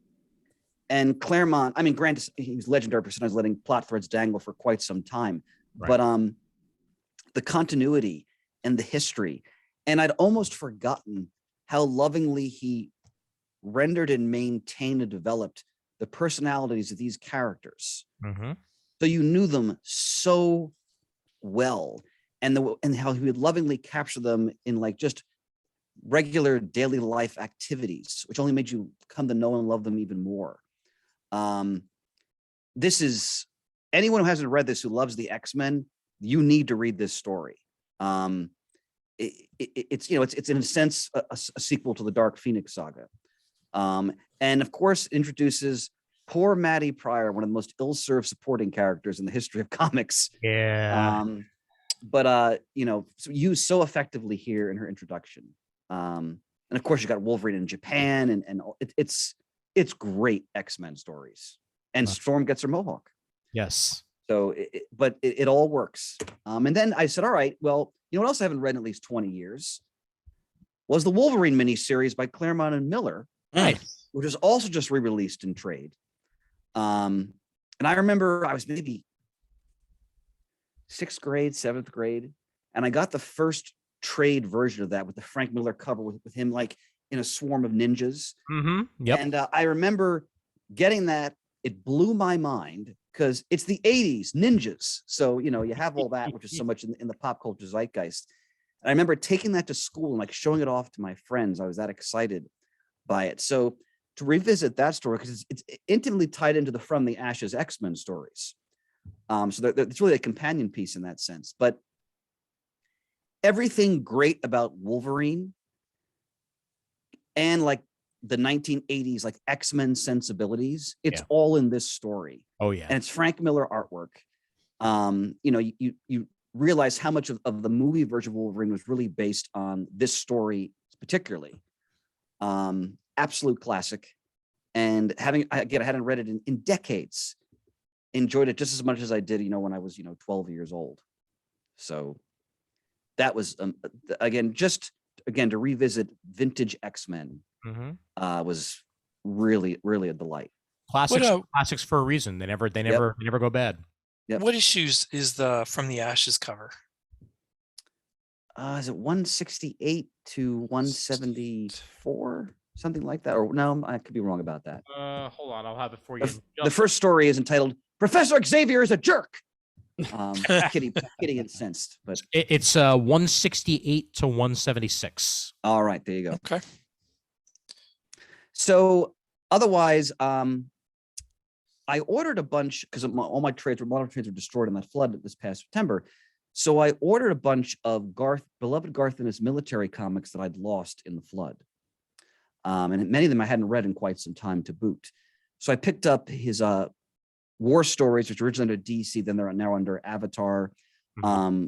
His 2 World of Tanks stories he did in conjunction with the video game, and Punisher Born. Nice. And once again, there's just a reminder of how Ennis's command of military history and the detail that is imbued in these stories, combined with his just inimitable storytelling style and all the tremendous artists who worked. I mean, Derek Robertson as Punisher Born, for example. These are just outstanding military comics. And when we talk about the war genre, no one does it better than Ennis. And, I hadn't read Punisher Born in a while, and one of the most brutal war comics I've ever read. Yeah. And he really doesn't pull punches on how Vietnam, really creates the Punisher. And it's also a commentary on the end of our involvement there and the consequences of that. Magnificent. And World of Tanks, I don't give a crap about the video games, but these are, again, so well crafted stories about tank warfare on the Eastern Front between the Germans and the Soviets, and then on the Western Front in the wake of the D-Day invasion. And, he follows different characters, German, Russian, and British. And again, Ennis does a wonderful job of creating personalities for these people, so you can relate to them, even though they're from history, essentially. And again, just because of my own knowledge, his command of the detail is just outstanding, but never sacrifices story. Mm-hmm. And then, of course, the war stories, which came out quite a few years ago, these are just different artists. Like David Lloyd does a story, for Pete's sake, from V for Vendetta. Wow. Oh, who the hell? Who does Watchmen? I can't believe I just forgot his name. Gibbons. Dave Gibbons. He does one. Magnificent. And just different stories from like aspects of World War II, the Spanish Civil War. Again, Ennis war comics, except no substitutes. Ian, I finished FF Life Story. Good, because I was going to bring it up next. So Yeah. well done. And go ahead. I'm sorry. No, I was just going to say, do you think it stuck the landing? Yes and no. I thought, so we'll spoil a bit. I thought the way they handled Reed's ending was very poignant. Yeah. That really captivated me. What they did with Doctor Doom. Yeah. In that you don't even really know what happens to him at the end, in a sense. Yeah. I thought was a plot hole in it. Agreed. Do you know what I'm talking about? Yeah. But overall, I found the series immensely satisfying, and I'm really glad they did it. I enjoyed the 6th issue more than I enjoyed the 5th issue, just because I still think that the pacing of the series really got muddled with that 5th issue. I think that like leading up to it the way that they were, and like Galactus is coming, Galactus is coming, Galactus is coming. And then for the 5th issue to basically be Galactus is here, Galactus was here, Galactus, and then move on from there. It just it didn't quite sit right with me. Fair enough. With this conclusion here, I enjoyed some of the stuff that they brought in. Some of the other stuff, including, heroes that had retired coming out of retirement, when frankly, if they were running in the 60s, I don't care if you've got super soldier serum in you. You really shouldn't be able to move like that in 2010. And that was a bit much, but I think overall it's comics. No, I know. It's just that they have to remember that the caveat they brought here is that time is passing. Yeah. Exactly. Time is passing and people are aging in real time. And you're either going to do that or you're not. Like, stick with your premise. And they did to a point, but also not to other points. And in the end, I enjoyed it.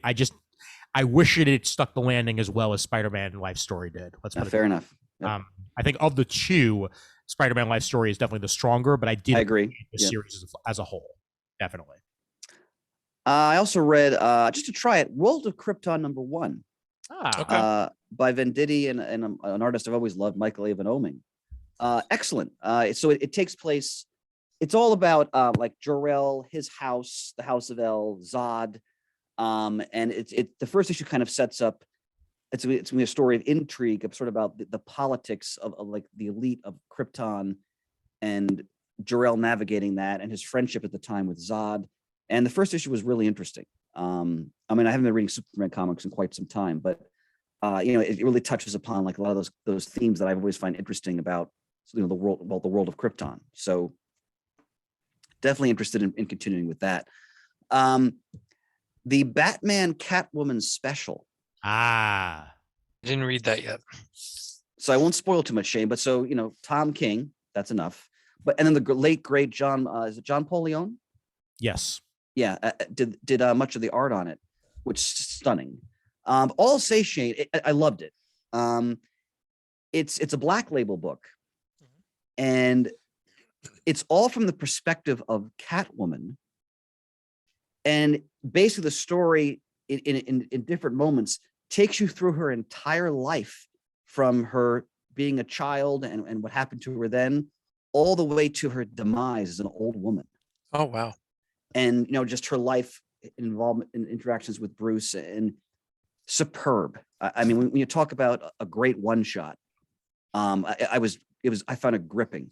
Just, the way King explores, all the classic motifs of the Batman, Catwoman, Bruce, Selina dynamic. Yep. But again, kind of like with Life Story, time is passing, and you see them age and what happens. And the villains too. I'm almost speechless. When Tom King is left to do what he wants to do, so besides, Heroes in Crisis, yeah, he's the best. I mean, for me, he's the best, one of the best writers in comics, easily. Yeah. So that's Shane, you're going to love it. You're going to absolutely love that. And the last couple of things I'll mention. So I'm still reading Star Trek Mirror War. Oh, and, I didn't start that yet. If you're missing Star Trek, you got to read this series, because it's the Picard crew from the Mirror universe. So, they're evil. And it's just machinations they're involved in. There's a war with a Cardassian Klingon alliance, and it's a sequel to the previous stories that had already come out, and it's tremendous. Anyone who loves Star Trek is going to enjoy this story. And by the way, Shin, I forgot to mention when I was in isolation, I realized I'd never watched For the Love of Spock documentary from about 5 years ago. I'm about halfway through it. Yeah. Oh, it's marvelous. Yeah. I like that documentary a lot. Yeah. Yeah. His son, I never watched it before. His son, was at the helm, so obviously there's that little personal touch. But it's a delight. I mean, it's funny, it's poignant, and just all the people who just talk about what a nice person he was. Yeah. How he would stand up for other members of his cast and dealing with corporate and wonderful, wonderful documentary. And the last thing I'll mention, because I have to mention tomorrow's offerings. So, first of all, Alter Ego 173 is an issue documenting the history of Black superheroes. So they give you a wonderful overview, and Roy Thomas gives a lot of commentary about his own experiences, taking you through the whole history of Black heroes in comics. Outstanding.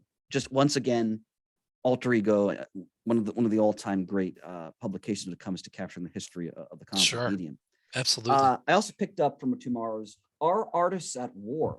I'll show it on my screen here, which is one of their the larger books. So it's an overview of actually it's more detailed than an overview of just the history of American war comics. So Atlas era stuff, DC, Blazing Combat, they go right up into Garth Ennis's work. Oh wow! So it's an if you're interested in the history of the war comic genre, this is a superb and it's really lovingly done. And it's a pretty thick softcover book, so really thrilled and happy with that. Nice. And I think that's the culmination of our field report this time, honey. Job well done. Oh, thanks, pal. All over the world of comic books as always, and that's what we're looking for.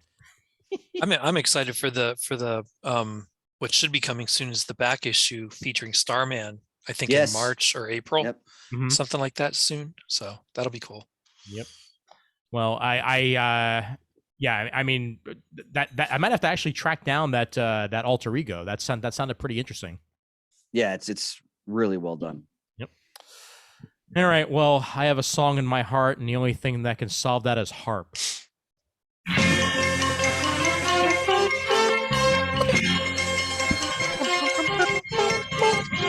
Oh, he's cracking his knuckles. Oh boy.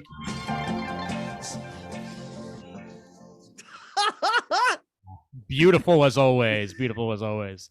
It is time once again for Muddle the Murd, and the air harp one himself will tell you more about said Muddle the Murd. It's all over to you, Murd. Yes. Thank you kindly. All right, folks, it's time for Muddle the Murd, which is our comics trivia challenge here on Comic Geek Speak. And the challenge issued to you, the listeners, from me, the Murd, is to attempt to ask me 3 comic book questions to which I cannot supply the correct answers. So if you'd like to play along at home in the hopes of winning a prize for doing so, come up with 3 comic book trivia questions, 1 Marvel, 1 DC, 1 about some third publisher. They also need to break down chronologically to 1 question pre-1970, 1 question about comics between 1970 and 2000 inclusive, and 1 question about comics post-2000. Come up with your questions. Don't forget to include the correct answers. Put them all into an email to be sent to comicgeekspeak@gmail.com with Muddle the Murd in the subject line. And then our quizmaster Ian will find them there, and he will ask them of me. And if I get all 3 of them wrong, you will have, in fact, have won a fantastic prize. Now, as you're coming up with your questions, don't forget to make them specific to character and plot, please. Nothing having too much to do with the fine little background details, and no throwaway type questions. And confine your questions to the story content, please. Nothing about the advertisements or the letters pages or that kind of thing. And the prize that today's contestant will be playing for is still this fine hardcover edition of the Wizard Big Covers book, which is an annotated collection of the cover art of the first 100 issues of Wizard magazine, the self-styled Guide to Comics, which was an influential voice in the medium back in the 90s and early 2000s. Sure was. Excellent. All right. Well, this attempt comes from Alex Desorde. And he says, "Greetings, gentlemen. The time has come once more where I wish to try my hand at muddling Mr. Murdo. I think, as always, I strive to stay fair, but I've also sharpened the metaphorical foil and plunged deep. Best of luck, sir." The gauntlet has been thrown down, Murd. I prepare to parry. Well, we begin with Indie, 1970 to 2000. Okay. When Dark Horse debuted in 1986, their first book was Dark Horse Presents #1. While featuring the first appearance of Paul Chadwick's Concrete, what other Punisher-like character's debut dominated the cover? A Punisher-like character. Well, the only Dark Horse published Punisher-like character I can think of right now, I'm going to say X. Anybody else from the Peanut Gallery have a... It's not Punisher-like, but Marv? No. That's what I was thinking, Marv. Yeah. Oh, from Sin City, right. The correct answer, in parentheses, he puts NCO Sergeant Conrad, otherwise known as Black Cross. Okay. I dimly recall that. All right. I have heard of the Black Cross. Yep. All right, let's go. Good question. Marvel, pre-1970. Oh. In Journey into Mystery number 23, the first issue to carry the Comics Code Authority seal of approval, the front feature was titled Gone, But Not Forgotten. In that story, what object mysteriously appears in the middle of Times Square? All right. Yeah, that's pretty sharp point on your foil there, Alex. Yeah, that's woof. All right. An object that mysteriously appears in Times Square. Oh, he's doing the Professor X thing with his head. Gone but not forgotten. And getting ready to yoink. A gravestone. Any other guesses from the Peanut Gallery? No, that sounds like an Atlas era book. I have no idea. Yeah, Apple. A big Apple. I have no clue. In Ocean Liner, or the SS United States, to be specific. Nope. All right, one to go. Here we go. And there's only one thing left for it to be, and that is DC 2000 to present. All right. With a cover date of February 2000, meaning Murd has potentially read it. Yeah. Totems is an odd little one-shot in which Constantine invites all his Vertigo buddies to a V2K New Year's party. When the narrator, Bernie Madden, and Shade of the Changing Man fame corrupt a unified field of the red and the green, and the world goes mad, which hero is left with the task of saving innocent bystanders and dusting Madden off once the conflict is resolved? All right. Now, as I recall, Tom Pyre wrote this, and I'm positive that I've read it. Yeah, and I have a guess in mind here, but I hate to be the spoil sport here, but I'm afraid this submission doesn't quite meet the guidelines. Because you need one question pre-1970 and one question 1970 to 2000 inclusive. I'm always careful to say that. So there's actually a second 1970 to 2000 question. Ooh, it needs to be post-2000, like 2001 and onward. Right. That's a good point. Yes. Now, if I answer it correctly, it's a moot point. Right. All right. Now, you said Shade the Changing Man and another character teamed up to muddy the red and the green? Yes. What was the other character? When the narrator Bernie Madden and Shade of the Changing Man fame corrupt the unified field of the red and green, which hero is left with the task of saving innocent bystanders? I'm going to say Buddy Baker, the Animal Man. Nope.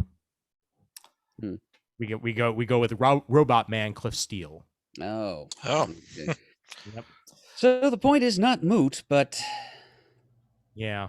Unfortunately, Alex, by a technicality, you have been muddled. Now, I will say, Alex, we are going to email you after this, and if you want to submit one question DC 2000 and forward.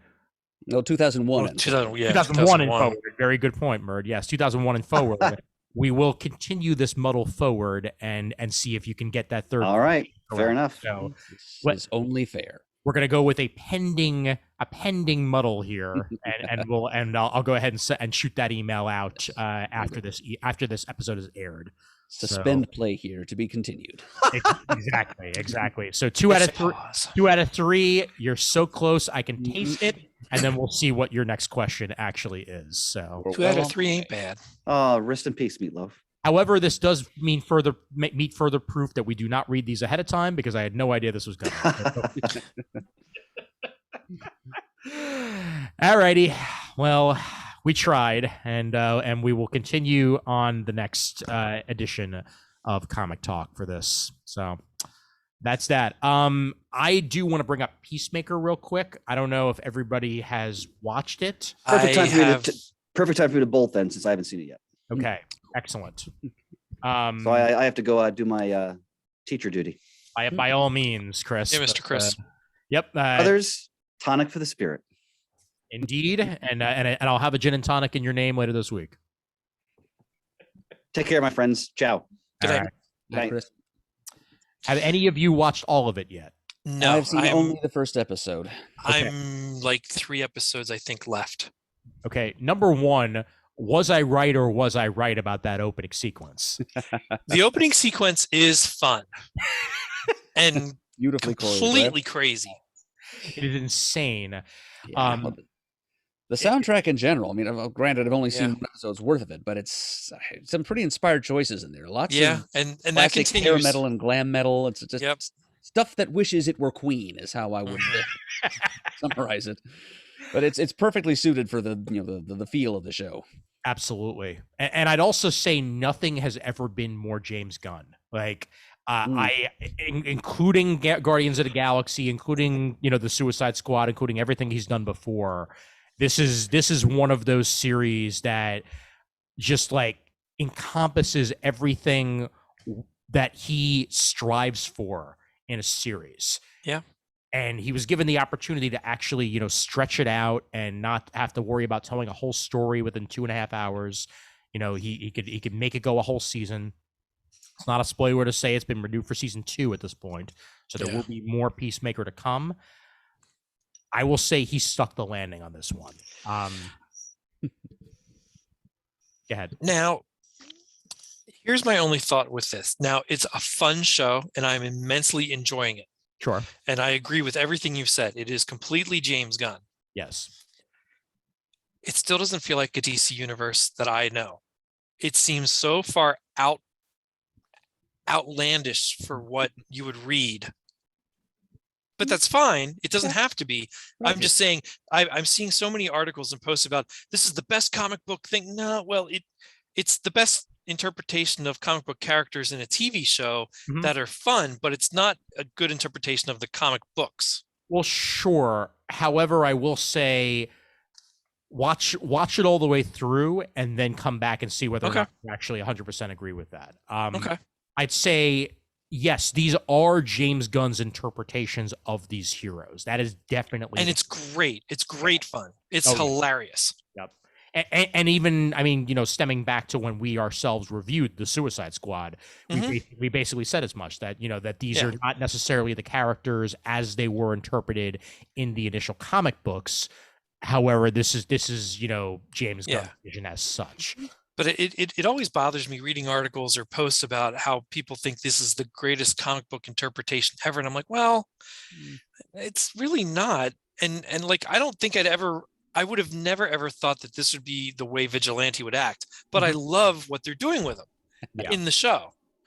But it's not how he is in the comics at all. Not even close. Not even close. No. Adrian Chase was a judge, I'm pretty sure, in the comics. Yeah, it He's was not not an like employee of, like a taco restaurant someplace. it wasn't Deadpool light. Like, Well, but it's a great show. It is absolutely fantastic to watch. I'd say my one issue with Vigilante outside of what you said, which can take a little bit of getting used to if you're looking for that version of the character, you're certainly not going to Yeah. find him. No. Is the fact that Freddie Stroma's voice that he's putting on, his American voice, because he's English. I close my eyes and all I can hear is Andy Samberg.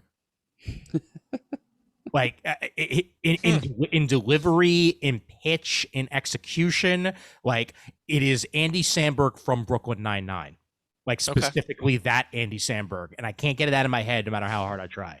Like I have to make sure I'm looking at the screen, because if I'm not, then I forget who I'm watching and it takes me out of it. But then I'm back into it the minute that I'm watching the screen again. So yeah. I mean, Murd, I know you're very specific about your interpretations and what have you. What did you think after the first episode? Quite far over the top, but still perfectly enjoyable for what it is. I just need to keep reminding myself, as you probably should too, Shane. Multiverse. Yeah. Not I guess zero that's by any it. stretch of the imagination, but James, in the infinite and ever expanding multiverse that we have now after Dark Knight's death metal, there's a parallel Earth for everything, including James Gunn's wildest imaginings. That's true. I'm also not going to give away any of the cameos and what have you that happened throughout the series, but I'd say by the time this series is over, outside of the fact that it's not a spoiler to say Amanda Waller shows up in the first episode, like for a fact that this is still the same universe as the Suicide Squad that came before it, but it firmly puts its feet down in the movie universe that's been established, Snyder wise, by the time we're over and done with. I'm not going to say how or why, but you will 100% understand that once we get to the last episode. And yes, these are his takes on the characters.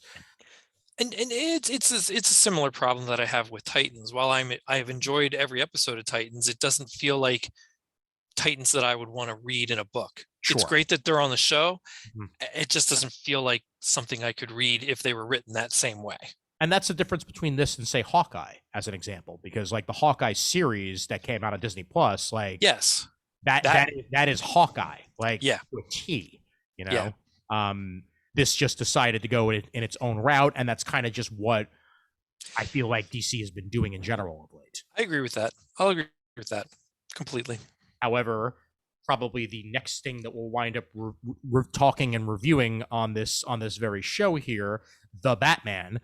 I really can't wait to see what they do with that. And I probably won't see it until the second weekend it's out. That's fine. Yeah, we can certainly wait to review it. That's no problem with me. I'm seeing it this week at a local theater, and I'm basically doing it to beat the spoilers more than anything else, because I want to live on the internet. Yeah. I'm very interested in it. I'm curious to see what they do with it. I'm glad to have read or something where they're not even going to touch about his origin. Thank goodness, because we don't need that rehashed again. Oh, you mean we don't need the 95th version of his parents dying? Like Pearls hitting the sidewalk yet again. Yeah. I still don't think he looks like a great Bruce Wayne, but I think he looks like a great Batman. Oh yeah. But we'll see what the story holds. Current Rotten Tomatoes score is holding at 87%. Okay, it's respectable. Yeah. Yep. I've got my misgivings, but I'll dutifully march in there and see what's in store. I'm shooting for about a week from tonight. Awesome. That'll do, and then we'll schedule that in for 2 weeks from now, so we can go ahead and get that review rolling. And yeah, I think that from what I've seen from the trailers, it does seem like we may at least be getting more detective out of our Batman than we've got. Which I'm looking forward to. What was promised, a couple of years ago when this whole thing was announced. Mm-hmm. Yep. It's all I can really hope for. Frankly. Yeah, me too. I'm looking forward to that. Yep. And other than that, I think that's about all I've covered comic book wise in the last few weeks. I really haven't had a chance to run into anything else like media related. Well, when I was under the weather for a few days, I did catch up on the second season of Stargirl. Oh, That was very well done. yeah. I mean, I know that was weeks and weeks ago, but Mhm. months even. But that was fun. What else did I watch? I started watching Discovery, the new season. Yeah. I'm looking forward to Picard. I didn't realize that was coming out this week. I thought that was a couple weeks away. Mm-hmm. What else did I watch? I have to watch the last episode of Prodigy. I haven't yet watched the second part of the two-parter. That was good. I still think the solo episode that Julian Shauna Benson wrote was my favorite. Mhm. But I did enjoy that whole series. I still can't figure out why people say it's really not Star Trek. It's almost the embodiment of it from just a different perspective. Instead of being an established crew, it's people that are trying to escape being trapped, being Right. stuck. And I love Janeway's interaction. I'm very curious to see where the next season goes based on what happens at the end of this last episode you have to watch. But I thought it was very well done. I think that people are saying that it's not Star Trek because ever since these new series of Star Trek started, people have been saying that they're not Star Trek. Whether it is or it isn't, their ideas are stuck in their head that is the case. And I mean, it's the same with Star Wars. I mean, like everybody has and hell, even the DC universe. I mean, because we just mentioned that, like the Snyderverse and what have you. Like, there's tons of people out there that made up their opinions years ago, and it's very hard to change that even after a series has come out. I think it's really Star Trek. Yeah, I'm looking very forward to Strange New Worlds. I can't wait to see that. Absolutely. I'm enjoying Discovery even. I really love the first season of it just because of the subject matter of it. I didn't think it was the best in the world, but I love the overall story arc that went through that. And I've enjoyed every season for the most part, especially the one which premieres the characters that are going to appear in Strange New Worlds. That was probably my favorite stuff in it.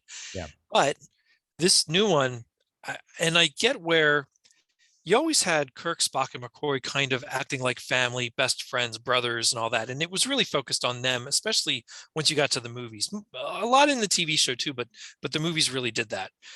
I really think this crew, they're doing in my opinion, they're doing an excellent job with giving not only the main couple characters that you followed in the first and maybe even second series almost solely, they're giving the rest of the crew time to shine. And doing it in ways that make sense and are well done. They're going on their own adventures. They're growing in their own right. You're learning more about them as time goes on, very much like you did with Next Generation or Deep Space Nine. As those shows progressed, you're learning about these characters. But to me, what's a little bit different about this show, because of where they are now, and again, for anybody who might be interested, I don't want to say where they are or where these shows take place, even though it's probably general knowledge.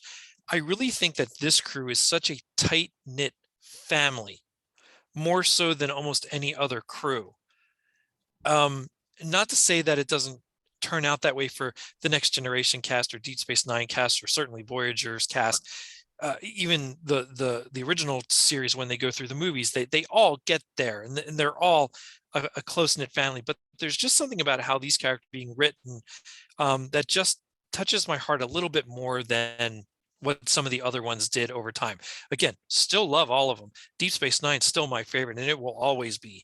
But to me, there is something a little bit special about the way they're writing this season, especially, and I just appreciate what they're kind of telling you with these characters and their interactions. I have to catch up, definitely. I tend to wait until the season's entirely out with Discovery anyway, and then just binge it, because I feel like that's it. It is one of those like story-driven shows. Although I know that this season's a little bit different. There's a lot more one-off episodes than there were in previous. Which frankly I'm looking forward to, because that is Star Trek. Sure, one and done episodes was the formula for so long. That even if there's ongoing storylines, I do want to have them explore a world and then just move on to the next episode sometimes. Yeah, there's a fun one kind of. I mean, again, it still carries in that overarch through, but there is one episode, I think it was 2 episodes ago, that's just a lot of fun to watch. Yeah, but just overall, yeah, I mean, I think that of this new crop of shows, The animateds are in some ways my favorite.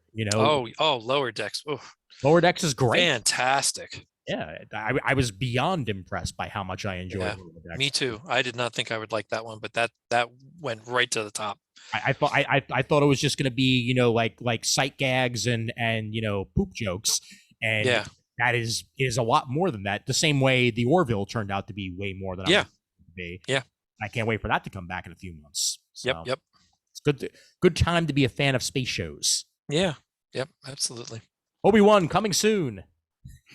Yeah, I'm looking forward to that. I was a little disappointed in Book of Boba Fett. Not that it was bad, but I think some of the best parts about it were those that didn't even have Boba Fett in them. I was going to say, you mean the Book of Boba Fett plus 2 episodes of The Mandalorian? Yeah.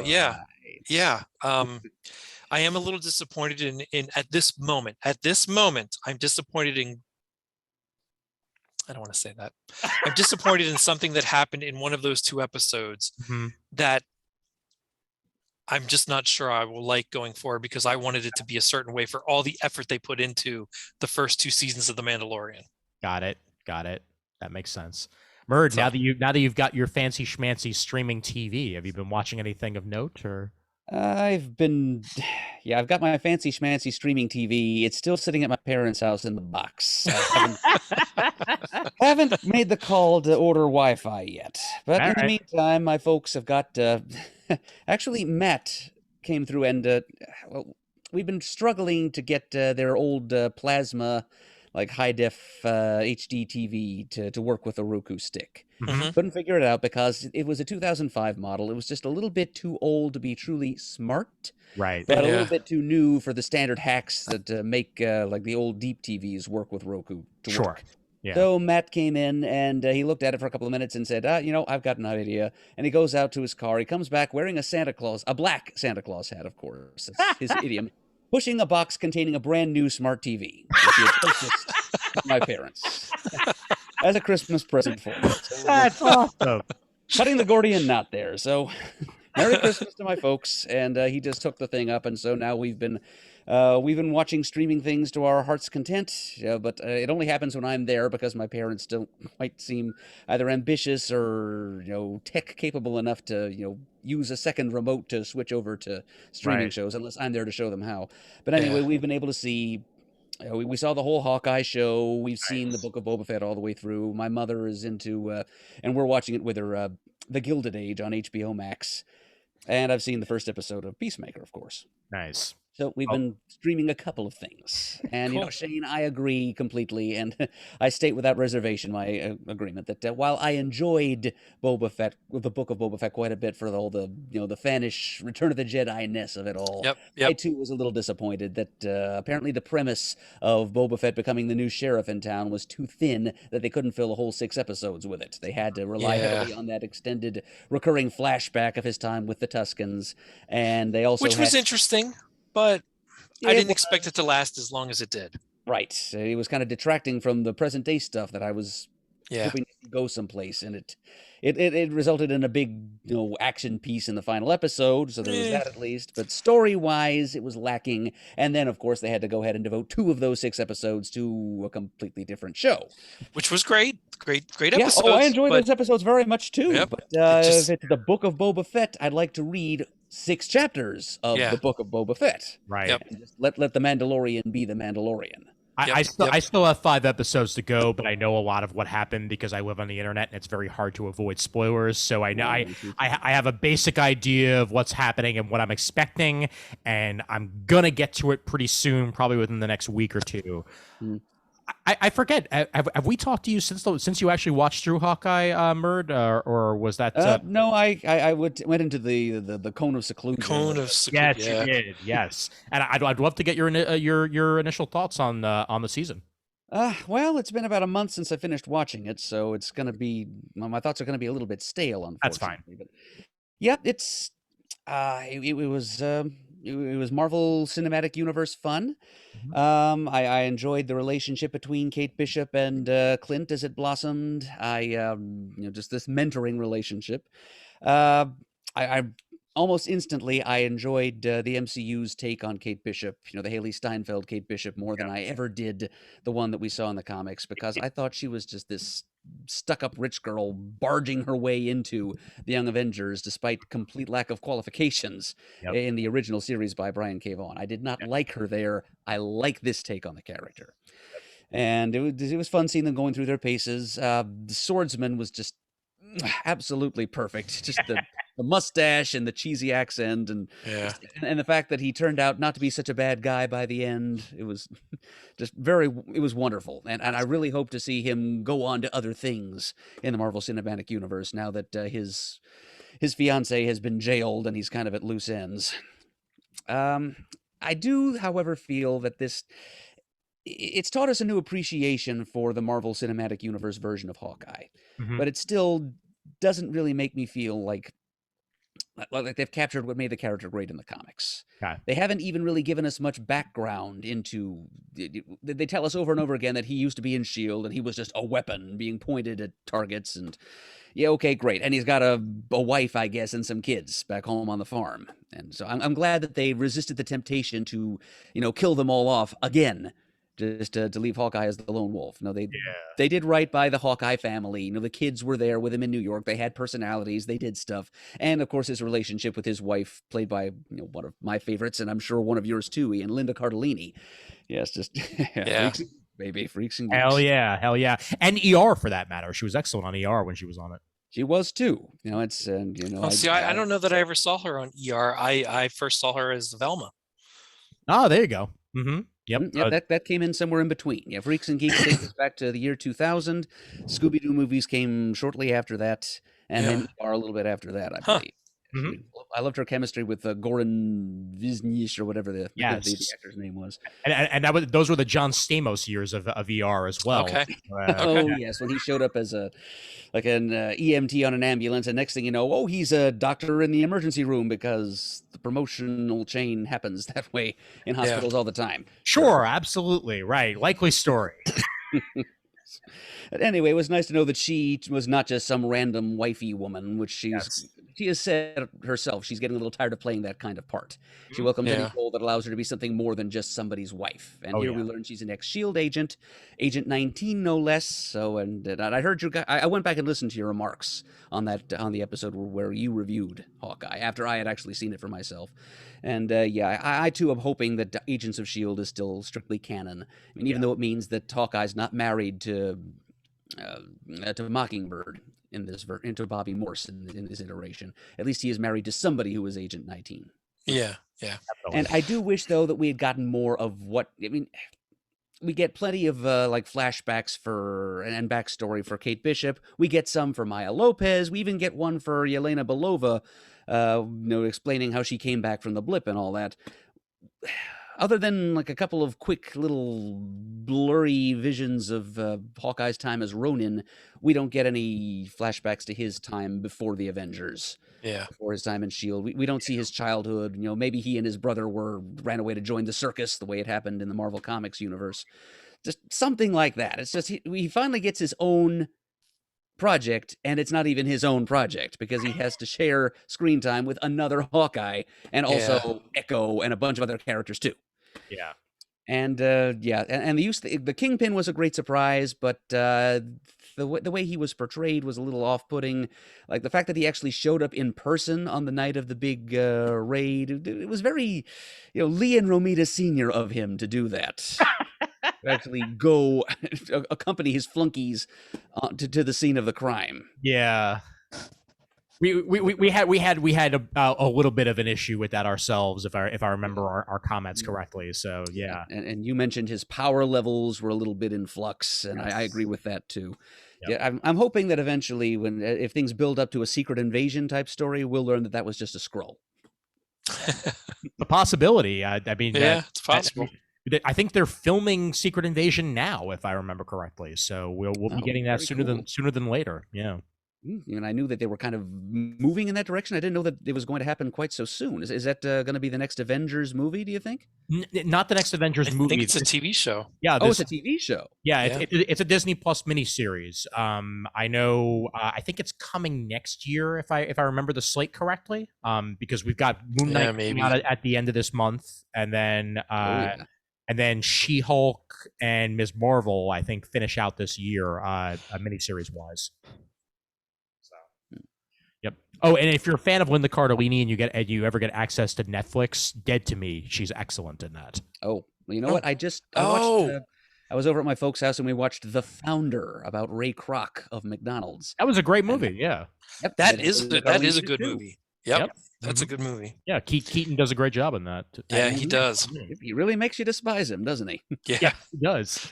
I saw that at a preview screening, actually, like one of the ones where I had to fill out a survey afterwards and let them know like what I liked and what I didn't like. And I think pretty much everything that I saw wound up in the final cut, but there may have been like a scene or two they wound up cutting in the end. So it was one of the few times in my life I've ever had that opportunity. Nice. Very cool. That previous project you mentioned with Linda in it on Netflix, I saw trailers for that, and that does look good. Dead to Me is excellent. Yeah, the second season, and also to further put it in the Marvel history, James Marsden's also in that, and he does a terrific job of playing a character in that. And there's a huge twist with that character later on, so it's a lot of fun. Cool. But no, I'm glad you enjoyed it overall. I do agree with you though that they could have given us at least a little bit of backstory on Hawkeye, like something for his own series. No, after all, yeah. I know. I mean, he's passing the torch or the bow to Kate Bishop, and that's good. Yeah, because as I said, I like that character and want to see more of her, but I also kind of wanted to see more of him before he / Jeremy Renner gets put out to pasture and becomes like an Avenger emeritus, if you will. But yeah, on the whole, I liked it quite a bit. The Christmas setting made me feel right at home as well. Yep. I give it 4 frickin' swears. Excellent. And Rogers the Musical. I need Rogers the Musical in my life. Give me an entire soundtrack of that, please. I don't care if it sucks. I will listen to it. The best part is when they're sitting there in the theater and Hawkeye's just like, what the fuck? This is crazy. This is my life here.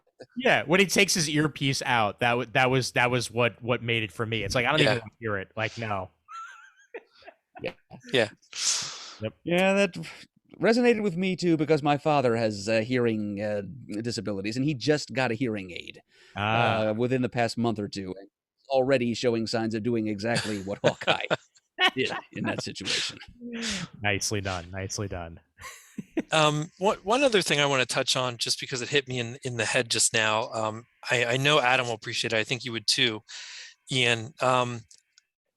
Within a few days of learning about this, and I was super excited about it, to being completely disappointed about what's going to happen. I love that Futurama is coming back. I'm terribly disappointed that Joe DiMaggio is not going to be the voice of Bender. John DiMaggio. John DiMaggio. Joe DiMaggio is also not going to be. Yeah. He's not going to be. Also, where have you gone, John DiMaggio? I mean, I just grab the brass ring, my friend. Thank you. I know he's doing very well and probably warrants whatever he's asking, but it's so disappointing. Oh, so that it was just a money thing? I think. We're not 100% certain as to what's happening contract-wise with that. We do know that he is on another Matt Groening show currently because he is Disenchantment. Exactly, Disenchantment is running on great. Netflix. I enjoy it a lot. Yeah, I do too. It's part 4. It's one of those shows where, to me, even Futurama took about a season to get like really. Oh sure. Sure. And this by now is actually like way better than it was when it started. Like you need to build up to get there. But from what we know about the contract, he feels like that he's being lowballed, and that he feels like in general, not just him, voice actors deserve more and they deserve better. And he's making that stance here that, he hopes that they can still come to an agreement, but as of this point, they have not. And I bring you back to the last time Futurama was brought back. when almost this exact same thing happened. Oh, I don't remember that from last time. Yeah, Shane, when they originally announced that Futurama was coming back from Comedy Central, they announced it was back, but they didn't announce the voice actors. And initially, they said that they were going to replace the voice actors with a whole new cast. Oy. Because they hadn't come to an agreement yet. And the fan backlash was so bad that within the next 2 weeks, they made the deals with everybody and they brought them back for those movies and eventually the return series for Futurama. Has there been fan backlash this time on the Twitter sphere? There's certainly been support for John. I think the problem here is that because it's just him this time and not the entire cast, it's not as loud as it once was. Because you still have your your Phil Lamar coming back. You have your Maurice LaMarche coming back. You've got everybody from the original cast, but John DiMaggio signed up right now. And I think that eventually they will come to an agreement, frankly. I hope so. In fact, actually, wow, it's a good thing I checked the internet while we're recording. 4 hours ago, Futurama star John DiMaggio joins Hulu revival. Oh, you got to be kidding me. Thank goodness. So strike everything I just said. We're good. Sensational synchronicity, my friends. Wow. I know. I'm really glad that I checked before we ended this recording Wow. or the other, because I had not heard this news. So this is actually completely new as of 4 hours ago. I was eating dinner and this news came out. Wow. DiMaggio thanked the fans for his support, and he said, "I'm back, baby. Bite my shiny metal ass." Good. Well, then good. Yeah. So Then I'm golden. it's all official. This will be coming back on Hulu this time around. Yeah. I'm gonna share my opinion on this, where I'm happy it's back, but at the same time, I still miss that original finale. From the Comedy Central revival? Oh, no. From the original run, the original Fox run. The opera where Fry and the robot devil switched hands. It was such a beautiful way to end the series, and I felt like by bringing it back, it in some ways invalidated a lot of what that said. The fact that Fry had come to a conclusion that he'll either be with Leela or he won't. That's a lot of what that setup was there, and it was such a lovely, simple way to end the show. And then it left enough to the imagination. Exactly. And then it came back, and while I was a fan of some of the episodes, something was missing. Something in the magic was not quite there for me.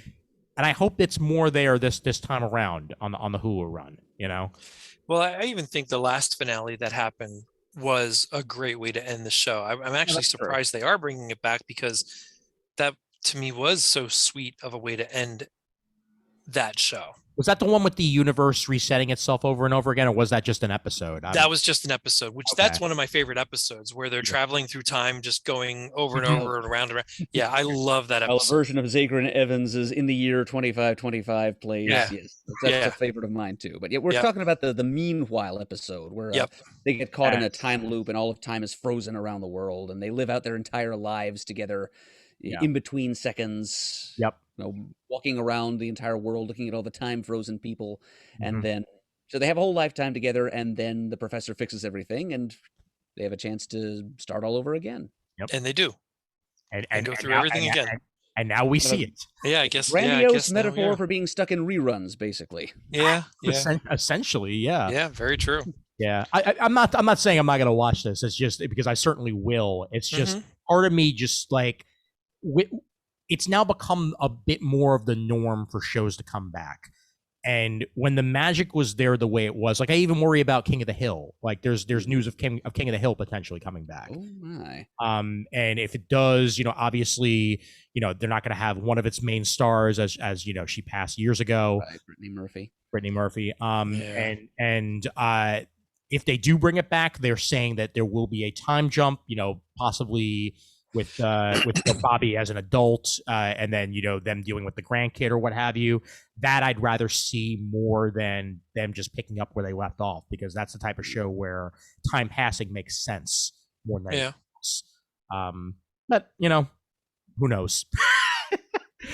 We're in an interesting landscape right now. Shows that were canceled don't actually necessarily mean they're over forever. Hannibal could come back 5 years from now for all we freaking know. Because Brian Fuller said years ago, like, I'll bring it back 7 or 8 years from now, and we'll pick up where we last left off, because it might be gone for now, but it's not gone forever, and that's every show now. Yeah, very true. Yep. With that, have we shot our bolt? Yeah, I'm good now that John DiMaggio is coming back, so that's fine. Oh, yeah, Never mind. You made it happen. You made it happen. Yes, Shane. You mentioned it. I wouldn't have checked. I would have had to seen it on Facebook or something later. I would have never just gone out and looked for it like that. I would have had no idea it had happened until probably tomorrow, unless I'd literally searched Google for Futurama, and it's the first thing that popped up. So that's hilarious. Exactly. Good timing. Yeah. All right, gents, I think that's that with that. So a reminder yet again to thank you, the listeners, you right there, thumbs up, high five, over at patreon.com/comicgeekspeak for supporting the show the way you do. We would not be us without you, and we thank you for it. And Shane, end credits time, all you. Visit us at comicgeekspeak.com to send an email. The address is comicgeekspeak@gmail.com. To leave a voicemail, the number is 267-702-6642. Stop by thecomicforums.vanillacommunity.com. Follow us on YouTube at youtube.com/comicgeekspeak. Follow us on Twitter, like us on Facebook. Thanks to everyone who does contribute to the episode. It is because of you. Send in your Muddle the Murds. We enjoy them, and I love watching Adam yoink one out every now and then, or just squirm and fail. And as always, we are uniting the world's mightiest heroes, one listener at a time.